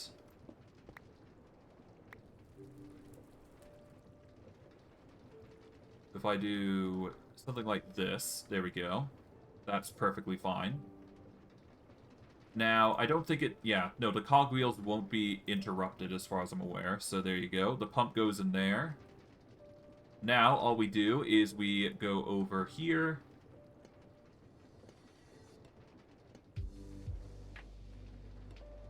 Alright, there we go. That is 1 pump set up. So this is going to cover the Aureal Essence. And this one's going to cover the source.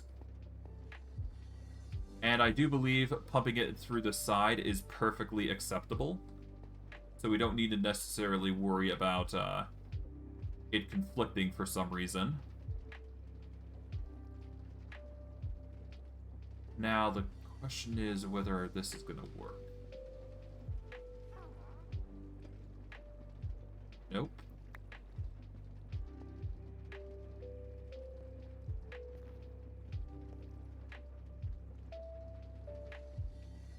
Alright, if I do a small cogwheel, I can get the mechanical pump working across here.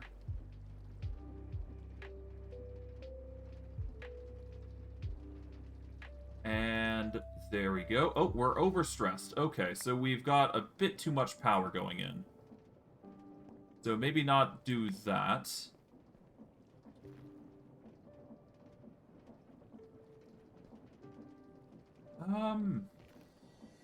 Unfortunately, like I've said previously in like an hour ago, due to a individual, namely Top Secret Agent 757, I had to inform him that I do not do this, this is not a server, just so you're aware. So this is like a private thing. This is like solo run, single player, if you will. So, unfortunately, that might not be plausible. Alright, let's see.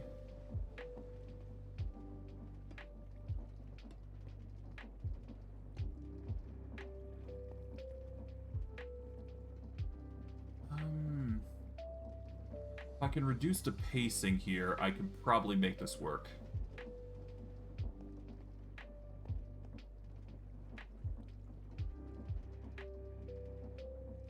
Let's see. If I can get some bigger gears, that might be for the best. Let's get 8 big gears, I suppose. That should be perfectly good. There we go. Put an 8. No, a big gear probably wouldn't do it, so we're gonna do a small gear here. Yeah, let's do a small gear here. That will reduce the rotational force here. And in fact, I might use this as a method to decrease the overall speed here. There we go. I'm fine with putting the belt in here, like so. And then I can do a small gear here, or a big gear into here.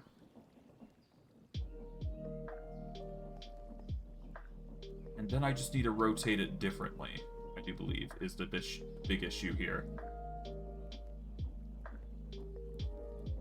I can do a rotation like this. If I do the rotation like that, that's not going to cut it, though. I need a small gear for this. If I use a... Yeah, if I use a gear shift, I should be able to rotate it opposite way. But I digress. Okay, we get a gear shift here. Let's get a lever. We'll just need some sticks here.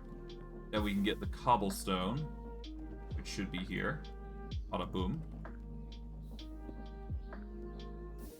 Done and done.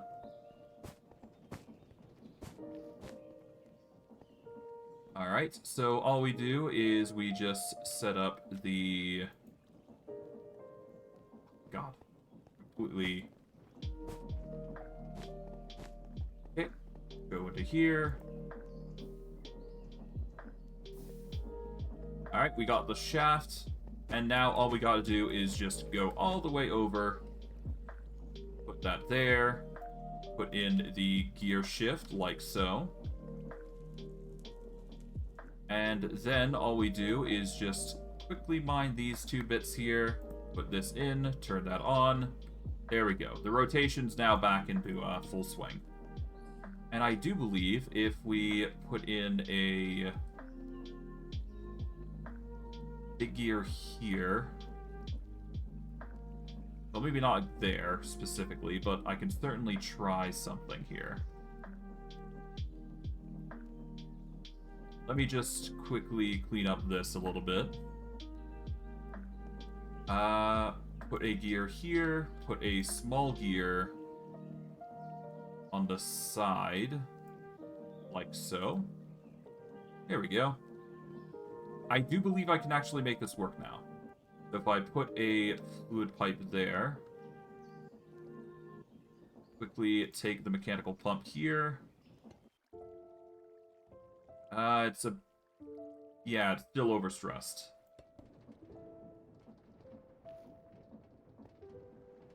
How did I manage to smash everything so quickly? Define what do you mean by smash? Are you talking about, the claws from my hand slot? If so, that would be the exclamation. Okay, so we need a little bit more power. I'm thinking I can just extend the power from here, and we should be fine. Oh, it appears we've got a witch here. Ow. Just deal with him. Okay, there we go. Yeah, I'm gonna have to provide more power, so I'm gonna have to quickly squeeze through here and get my hands on another water wheel. I think that's really the best option I've got right now. Let's see, we've got buckets, so we can easily make the extra addition with relative ease. Okay, so let's get this set up here. Need a source berry, just so we have it going there.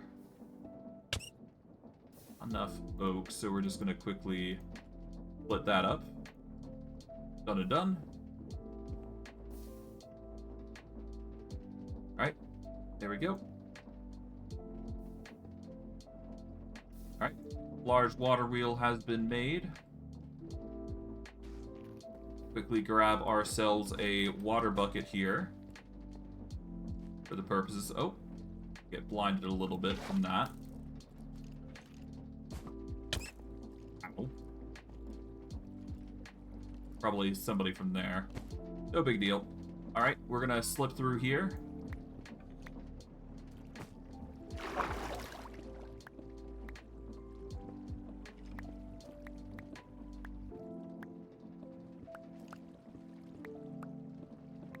Okay, all we gotta do is just set up everything here.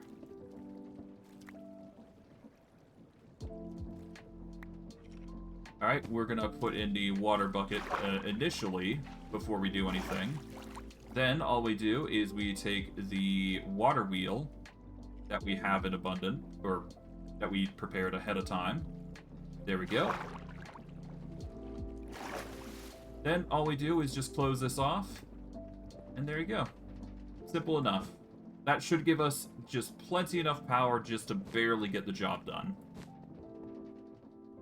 Now, as long as we place in the mechanical pump, there we go.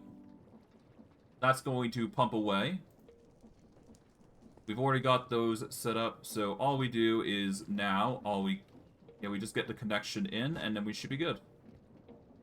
So, place one, oh, maybe not there. Grab that. Place that there. Place this down here. Yeah, that'll work. Not exactly where I wanted to place it, but it'll get the job done, as far as I'm concerned. Alright, now that we've gotten everything set up, we can basically just leave this on autopilot. Because everything is basically set up to make the machine. Well, it's basically all set up now. So, if I am correct, we just got to get a bucket of source, we've got to get a bucket of essence. We're going to pour the Aureal essence into here. That's going to pour into its respective spouts. The source bucket here is going to be pouring into the spout there. There we go. So we've got all 4 ingredients set up. We've got the spout set up. We got the press set up. And we've got the barrel for the output set up. So the only thing I really need to do is close this up, really. And then I should be good. But, yeah. I'm basically good to go. I got everything in their respective spots, so it's not like I need to change it much here, but I digress. We will go over the, we'll just go over design quickly and then go from there. But I digress. Alright, the only thing that we need to make beyond that is basically just the Aureal bottle, or the empty vials. To get that, we need to deploy glass into a soul bead. I do believe we have a plethora of glass, so it's not like we are lacking in said glass. So we just need to get the glass done, and we should be good. We're going to get the soul beads, or as much soul beads as we can anyways. Oh, we've actually got empty vials anyways, so it's not a big deal. Alright, well. Given the fact that we've got empty vials, we've got Aureal bottles, let's do this.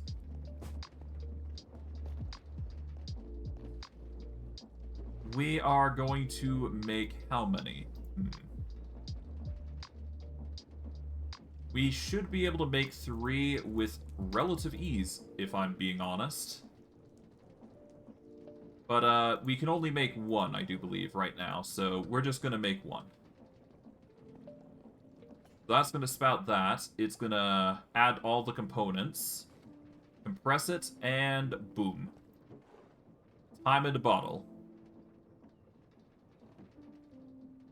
So all we do is we take the 2 components here, and we've now got a 2nd tier spellbook, which was the core of the, essentially what we wanted to do today. We've managed to make time in a bottle, or at least we've managed to make a machine that can make times in a bottle.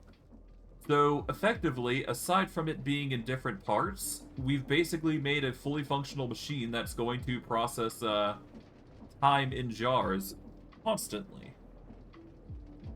Other than that, we're basically good, I'd say.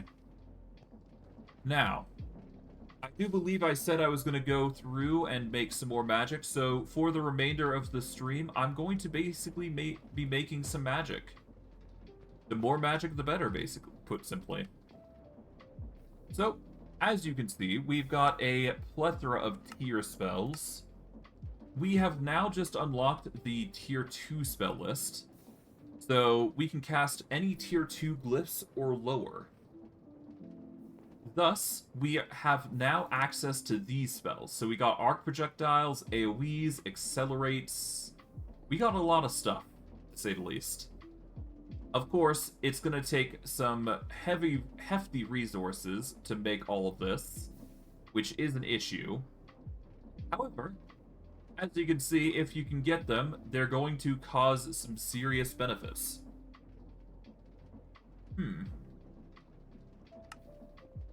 So, I guess we're going to start with just basically everything, and just go from there. Okay, so how do you increase your level, though? That's a good question.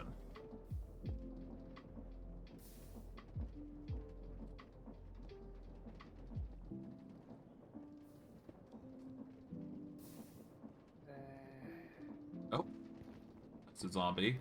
You know what? Let's see. Do we need to sleep? We do not need to sleep. Alright, What should I make? Well, first I'm gonna need to go through, Alright,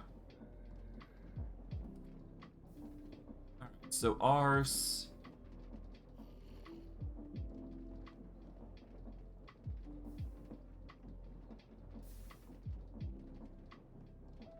We're gonna go through Ars Noueavu. Let's see.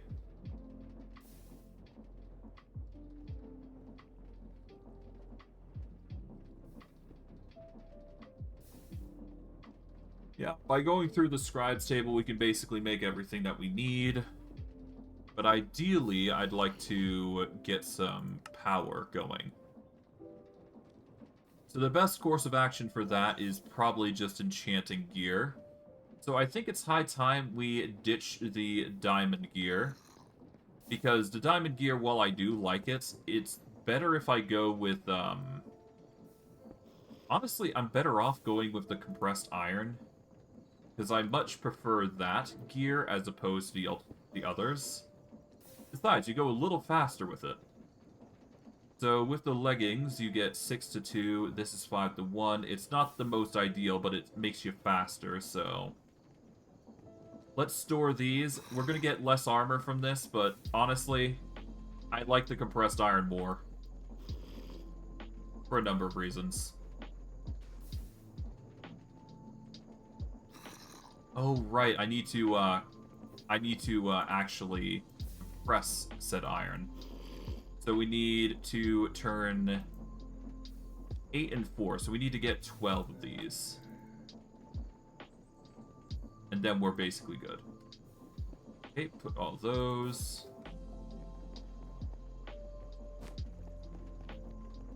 Alright. Well, it shouldn't be too hard of an ask to get this all compressed. Pretty simple stuff, really. Alright. Take all this, compress it. I guess I could speed this up, couldn't I? Oh, well. No big deal.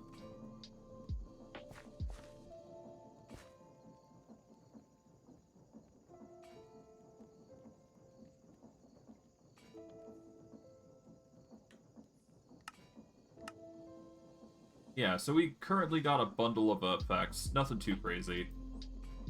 Due to us actually remaking the book, we've actually lost our effects and whatnot. So it's not like it's a... Yeah, so we don't really have anything too crazy going on for us, sadly. But it could be worse.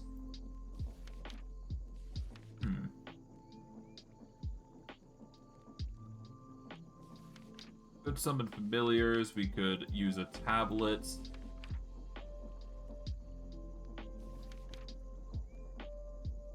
Bangles, mana. We could do with a mana regen, actually.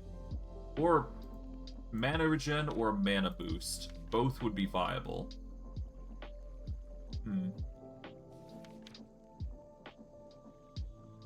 Regardless, I'll worry about that later.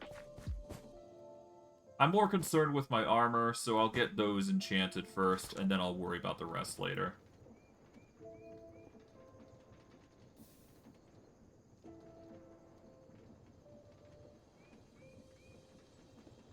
Okay, we still need a leather tunic and a leather... or leather boots. Okay, so I need to get the leather first as well. That's another thing. Well, I mean, it shouldn't be too hard to get the leather, as far as I'm concerned. Or as far as I'm aware, anyways.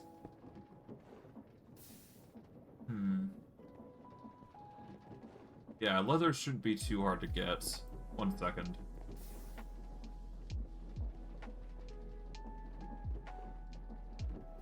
Yeah, I should have... Here it is. We got leather. Good.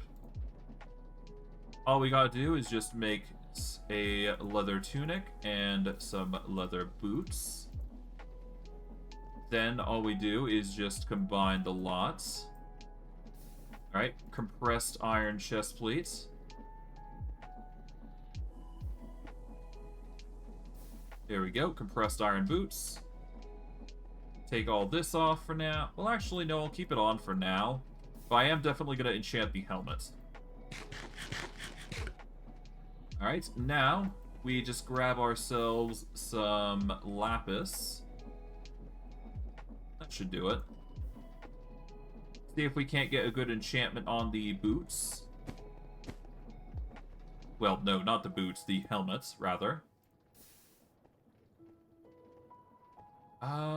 Unbreaking, let's see. Unbreaking 3 is the most we can do. Protection 3, Unbreaking 3, yeah, it's okay. Could be better. But it will do. Alright, how about, let's see. Fire Protection 3, Unbreaking 3. I guess I could try for the chest plate. No, let's do the leggings here. Blast Protection is not going to cut it. Protection 3 is not going to cut it. And neither is Protection 3. Let's just do an Unbreaking 1 just to get the bad luck out of the way. There we go. Alright, Protection 3. Protection 3.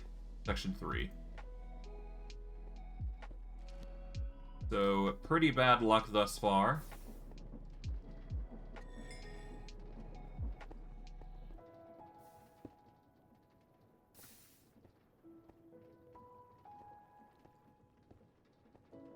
Yeah, we can get Protection 4 at least, right? Alright, Unbreaking 3. Tempting. Unbreaking 3, tempting. And Unbreaking 3. Okay. We're gonna go for the leggings of Unbreaking 3. Protection 4, Unbreaking 3. Perfect. That is the most ideal. There we go. And then, of course, we get knockback protection by wearing the certain pieces here. But regardless, I'm going to take these off. Well, actually, no. I should probably keep the chest plate and boots. Just so I have enchanted gear. I'm going to definitely prep these for later. But alas, I'm going to need more experience for that. Oh, well, actually... What am I doing? I have plenty of ways to get experience. What am I doing? I've got so many X-Petrified orbs. There we go. Let's do this. Yeah, there we go. I've got plenty of experience now. What am I doing?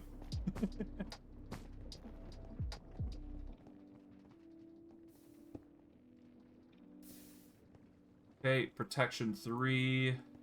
Unbreaking 3. Fire protection, nope.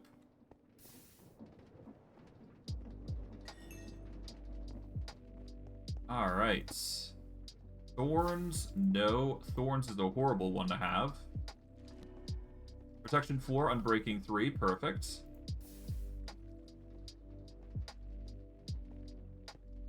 Alright, Protection 3, Unbreaking 3 is tempting, but not required.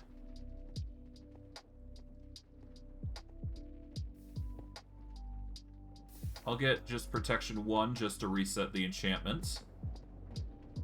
There we go. Quickly sleep it off, the nighttime, just so we have it. Good. Okay. Thorns 2 again. Nope. I do not want thorns, preferably.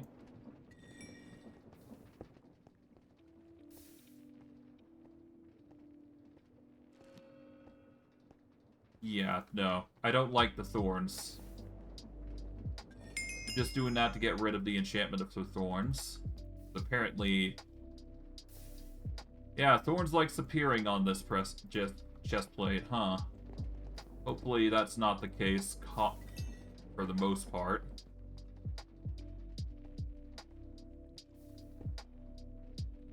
Maybe I can get away with going for the helmet. Maybe. I'll just grind that down. I'll get some more experience, because goodness knows I'm going to need it. Here we go.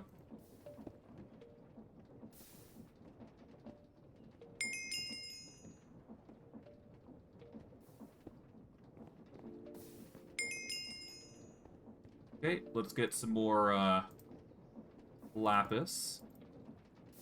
6 should cut it for the most part. There we go. And worst case, if I need more experience, I can always get more. But I digress. Okay, so Thorn seems to be the gimmick there. Take this helmet off. There we go. Unbreaking 3. Protection 3 is the commodity there.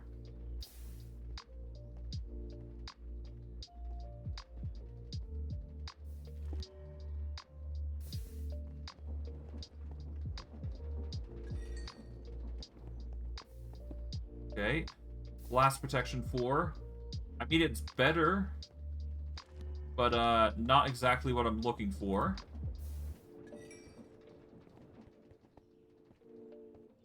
Unbreaking 3. Unbreaking 3, Protection 4, Thorns 2. It's not what I was looking for, but you know what? It's fine. As long as it's got Protection 4, that's all I really care about. Thorns, it just adds to it, but not in a good way. Oh well. I'm not too hard-pressed to just change it. I'd rather have Thorns than not, so whatever. Worst case, I can always just go into Tinker's Constructs and make myself some armor, but I'm really not hard-pressed on that. Okay. But I digress. Time to get some cleaning up in the inventory department here. Okay, first and foremost, let's just dump everything that we don't need mechanical-wise here. There we go.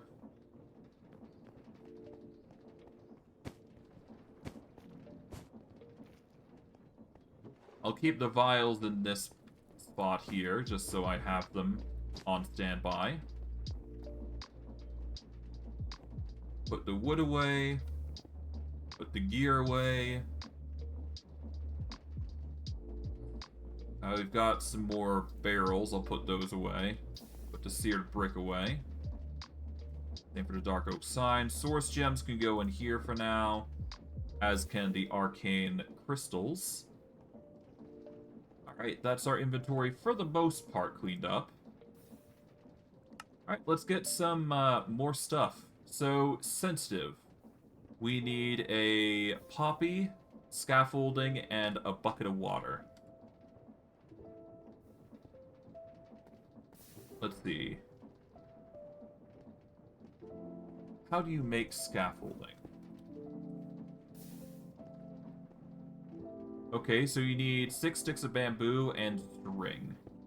String we have in abundance. I know that for a fact. Yeah, so 1 string. We should have bamboo. I did at one point pick up bamboo, if I recall correctly. Yep. Bingo. Alright, so we just take these, make some scaffolding. We just get our hands on a bucket of water here. There we go. And now we just need a poppy. Not sure what happened there, but whatever. Now we just need a poppy, which shouldn't be too impossible to find. Worst case, I can go out and grab one, because I'm certain I can always just use some bone meal on the floor and grab one that way. Nope. Poppy here. Done.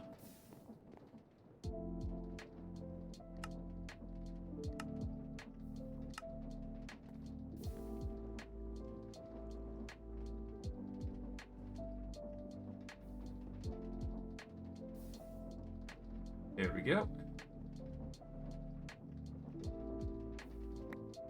And by doing so, we add a glyph of sensitive, or a sensitive glyph. Sensitive causes forms to target blocks that they would normally cannot target.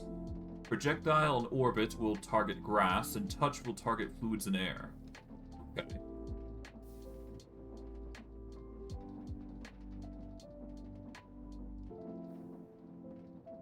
Okay, we can get bounce with 3 slime and 1 air. We can get conjure mage block with 8 glass. Glass is pretty easy to procure. In fact, I just grew a bunch. Well, I got a bunch of glass, if I recall correctly, so... Assuming my glass is somewhere around here, I can always use that. Did I put it here? No.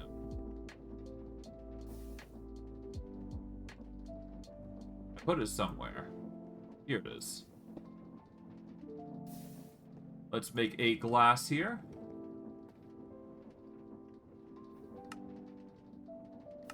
We'll conjure a mage block.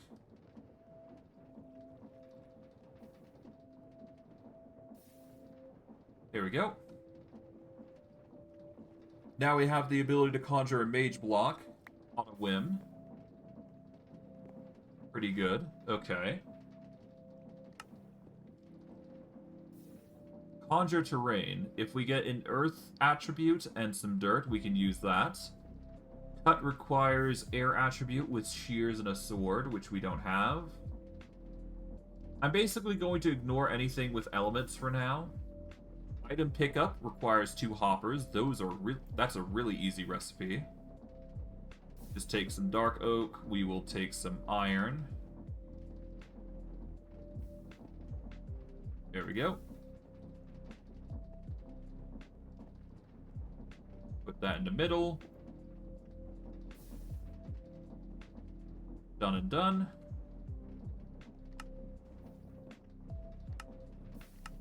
There we go. Done.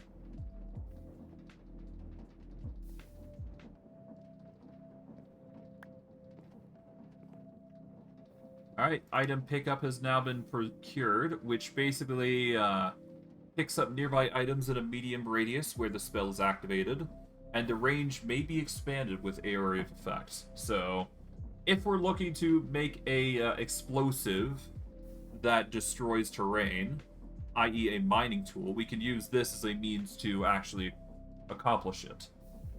So, assuming we wish to do something of that nature, that's a good idea. Interact is a good option as well. Harvest is an option. Launch is an option. Most of everything requires some form of element to activate, though. So we are going to have to make a bundle of elements here. Mainly appears that,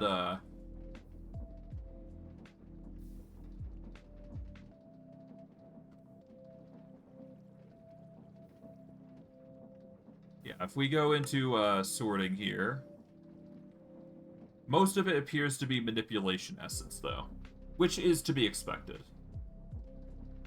We are going to need to set up an imbuement chamber here if we are going to make this happen, though. We've got the imbuement chamber. I do believe I should have 8 pedestals somewhere.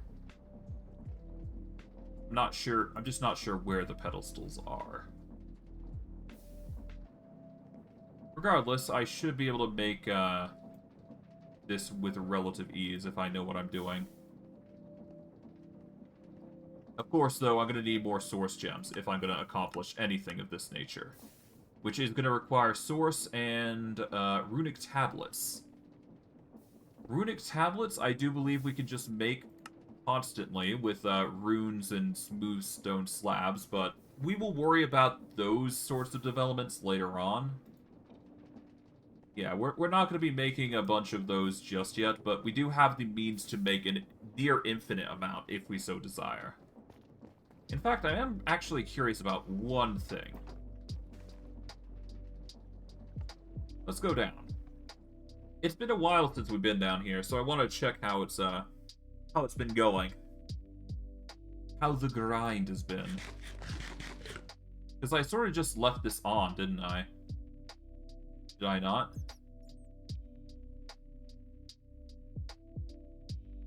I guess we'll see. Yeah, this has sort of just been going perpetually, hasn't it? Well, I guess that answers my question, huh? Let's turn this off. There is no need to turn on a machine or keep a machine on that's basically filled to the brim, is it? Regardless, we've done our job and we've gotten a ton of corundum. Alright, what can we do with this corundum? I do believe the core of this was to make runes. We just need rune dust and the corundum clusters to make runes. Rune dust is basically done by grinding it down, which is pretty simple enough. So if we just take a whole heaping stack of them, we should be fine. Yeah, we'll just take the stack here and just get on our merry way. We don't need more than the stack, I do believe. But, yeah. If we compact it and we heat it, then we've basically got ourselves a bunch of runes. So that'll be something that we probably do in the future, if anything. So our next objective is definitely going to be to make a system that cooks up runes in bulk. By using the violet corundum clusters as a catalyst and just keeping a bunch on standby. In fact, I could probably even utilize the method of the, I've already got a bunch of rune dust to begin with, so this is a viable option. Regardless, I will worry about that later. It appears we've got plenty of runes, though, so we can just utilize these if need be. But, I will worry about those later. Yeah, we got bigger fish to fry. Worst case, regardless, I could make some different things here. So let's start with the arc projectile. So we need an arrow, a snowball, a slime ball, and an ender pearl. All easy stuff.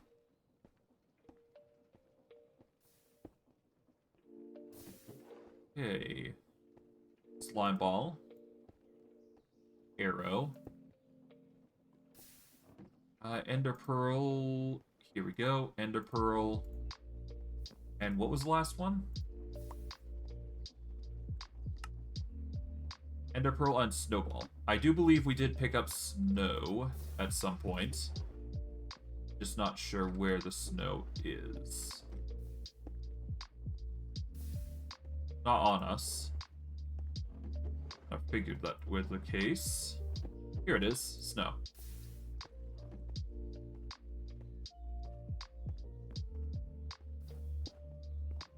Here we go. Alright, all we do is just select arc projectile.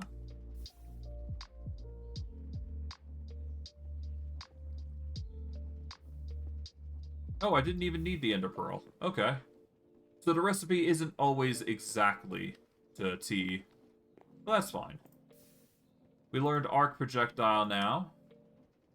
We can learn area of effect if we pick up a...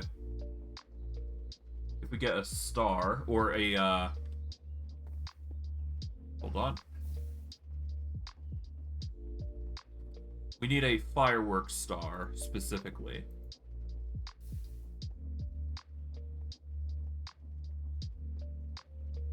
Okay, how do I make a fireworks star? It's been a while.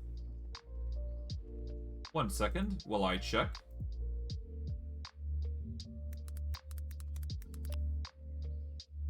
Okay, Minecraft fireworks star. Here we go. All you do is just take a piece of gunpowder.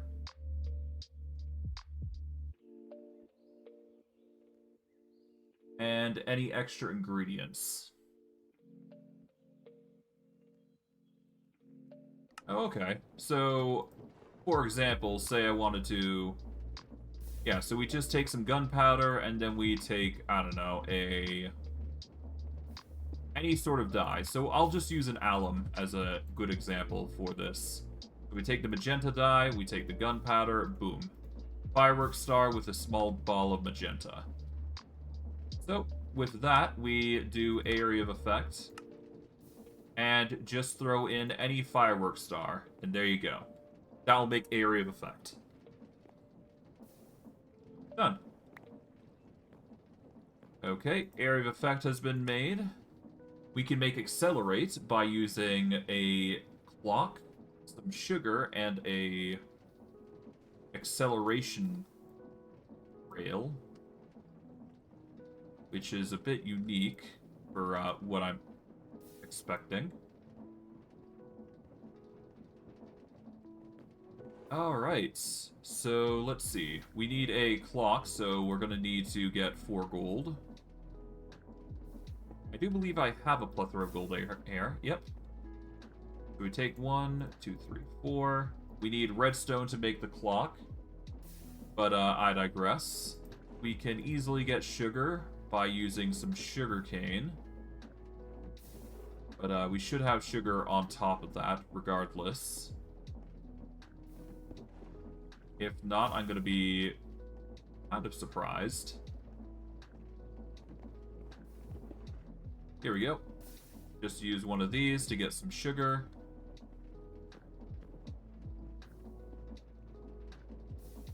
There we go.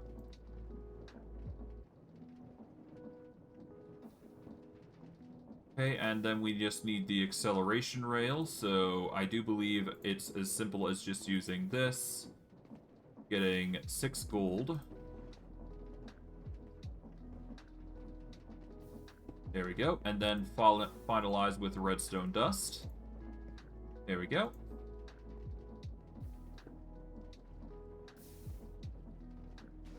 Done. Alright, and with that, we do accelerate.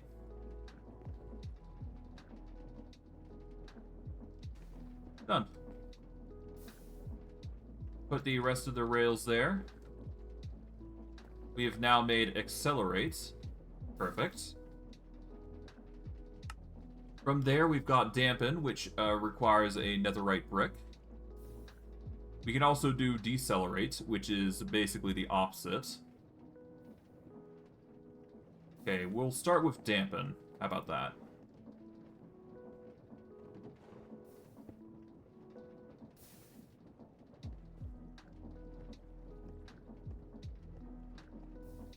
We'll cook 8 netherite bricks. Worst case here. Yeah, let's cook 8 netherite bricks to try and make this happen. We're gonna sleep just so we can get everything set up. Alright. move out. Cook up the 8 netherrack just so we have it cooked. We just need 1. There we go. 1 netherrack brick. Pretty simple stuff.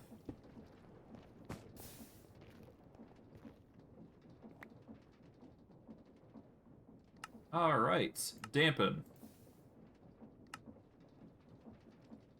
There we go. Now, with dampen, we can do whatever we want with it, really. Just click this. There we go.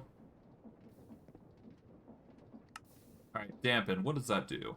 Decreases the power of most spells. Decreases the mana cost slightly, but never below 0. Okay.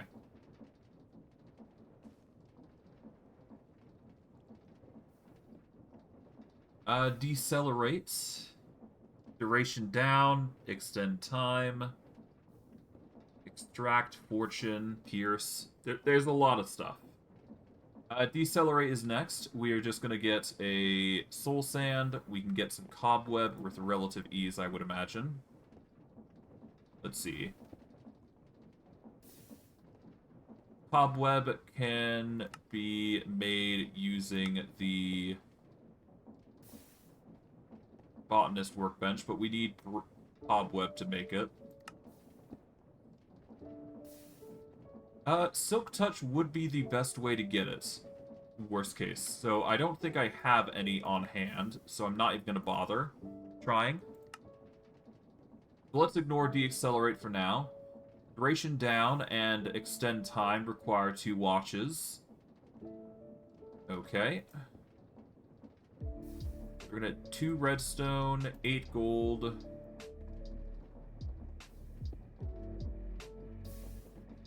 There we go.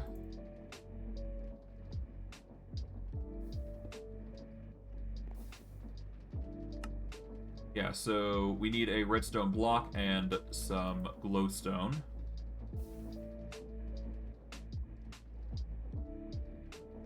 Okay. There we go. Redstone block, glowstone now. I do believe we should have some at least. I hope.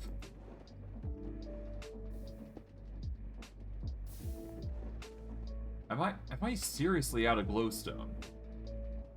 You know what?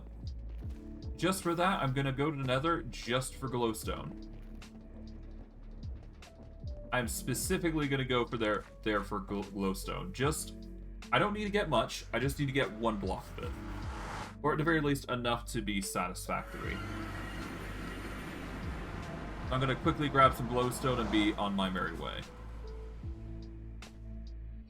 I guess while I'm at it, I can make my travel spell while I'm at it, right? Okay, so...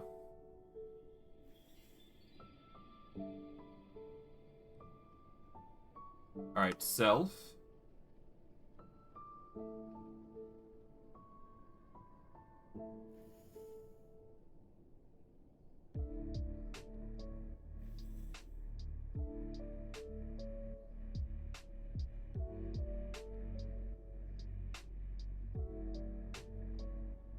Pulls the target closer to caster. Nope. Launches the target they are in the direction they're looking. Yep.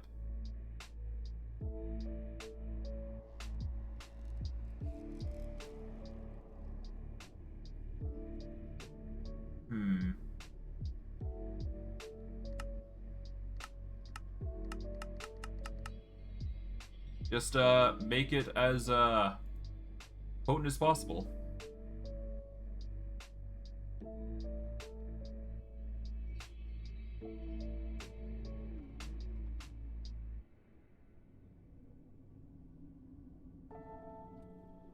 We're just gonna create the absurd leap. There we go. There we go. We've got an absurd leap.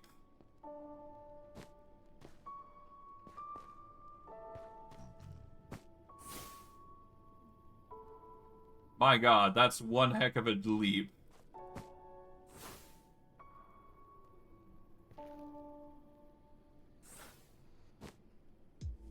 Okay, nearly there.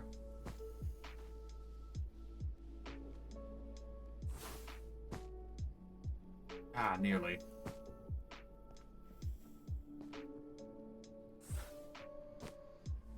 Alright, with that, though, we can get the glowstone. It's a bit high up, but honestly, we should be fine. Yeah, with a bit of finagling, we should be fine.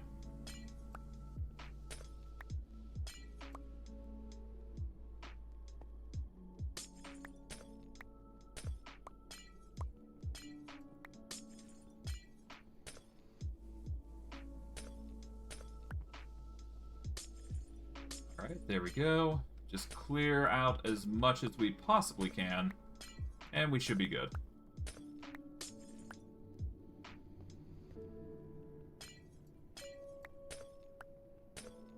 Alright, there we go.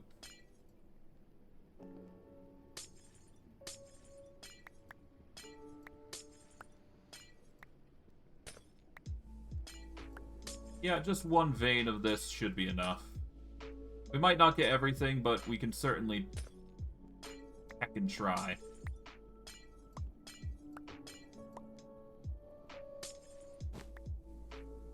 Okay, grab what we can here. Doesn't matter if we got it all. As long as we got the majority, that's all I really care about. Yeah. There we go.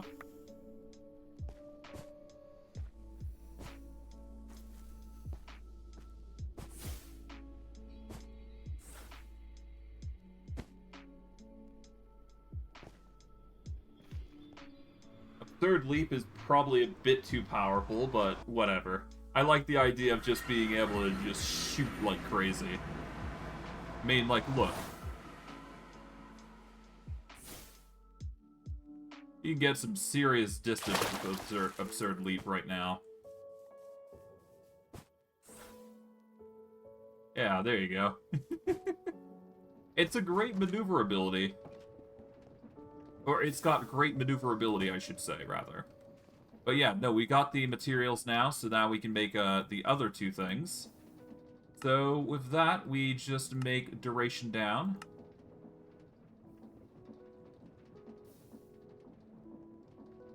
Here we go, that makes the next spell on our list. Alright, duration down.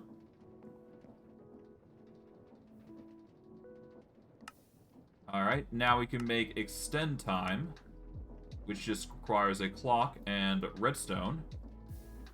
Done and done. Alright. Extend time has been made. And let's see, we can make extract and probably get away with pierce. Well, maybe not pierce, but we can certainly get extract if we have an emerald. Which we certainly do. We have plenty. So I'm going to do that last one, and then we should be good. Oh, we didn't even need the emerald. There you go. Nice. Boom. We have unlocked extract, and we are basically good.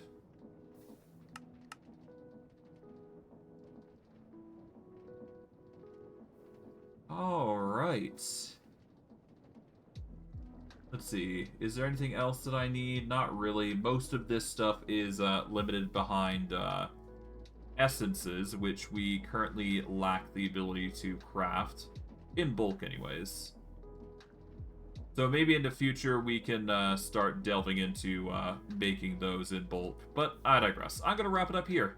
We've managed to make a plethora of new types of magic that we can utilize, such as area of effect and all that. So we could do a self-area of effect if we really, really wanted to, that deals a ton of damage, as an example. But I digress. I'm going to wrap it up here. We've managed to do quite a bit today. Namely, we made the bottle of time through a obscure but completely viable method of just making machine after machine after machine.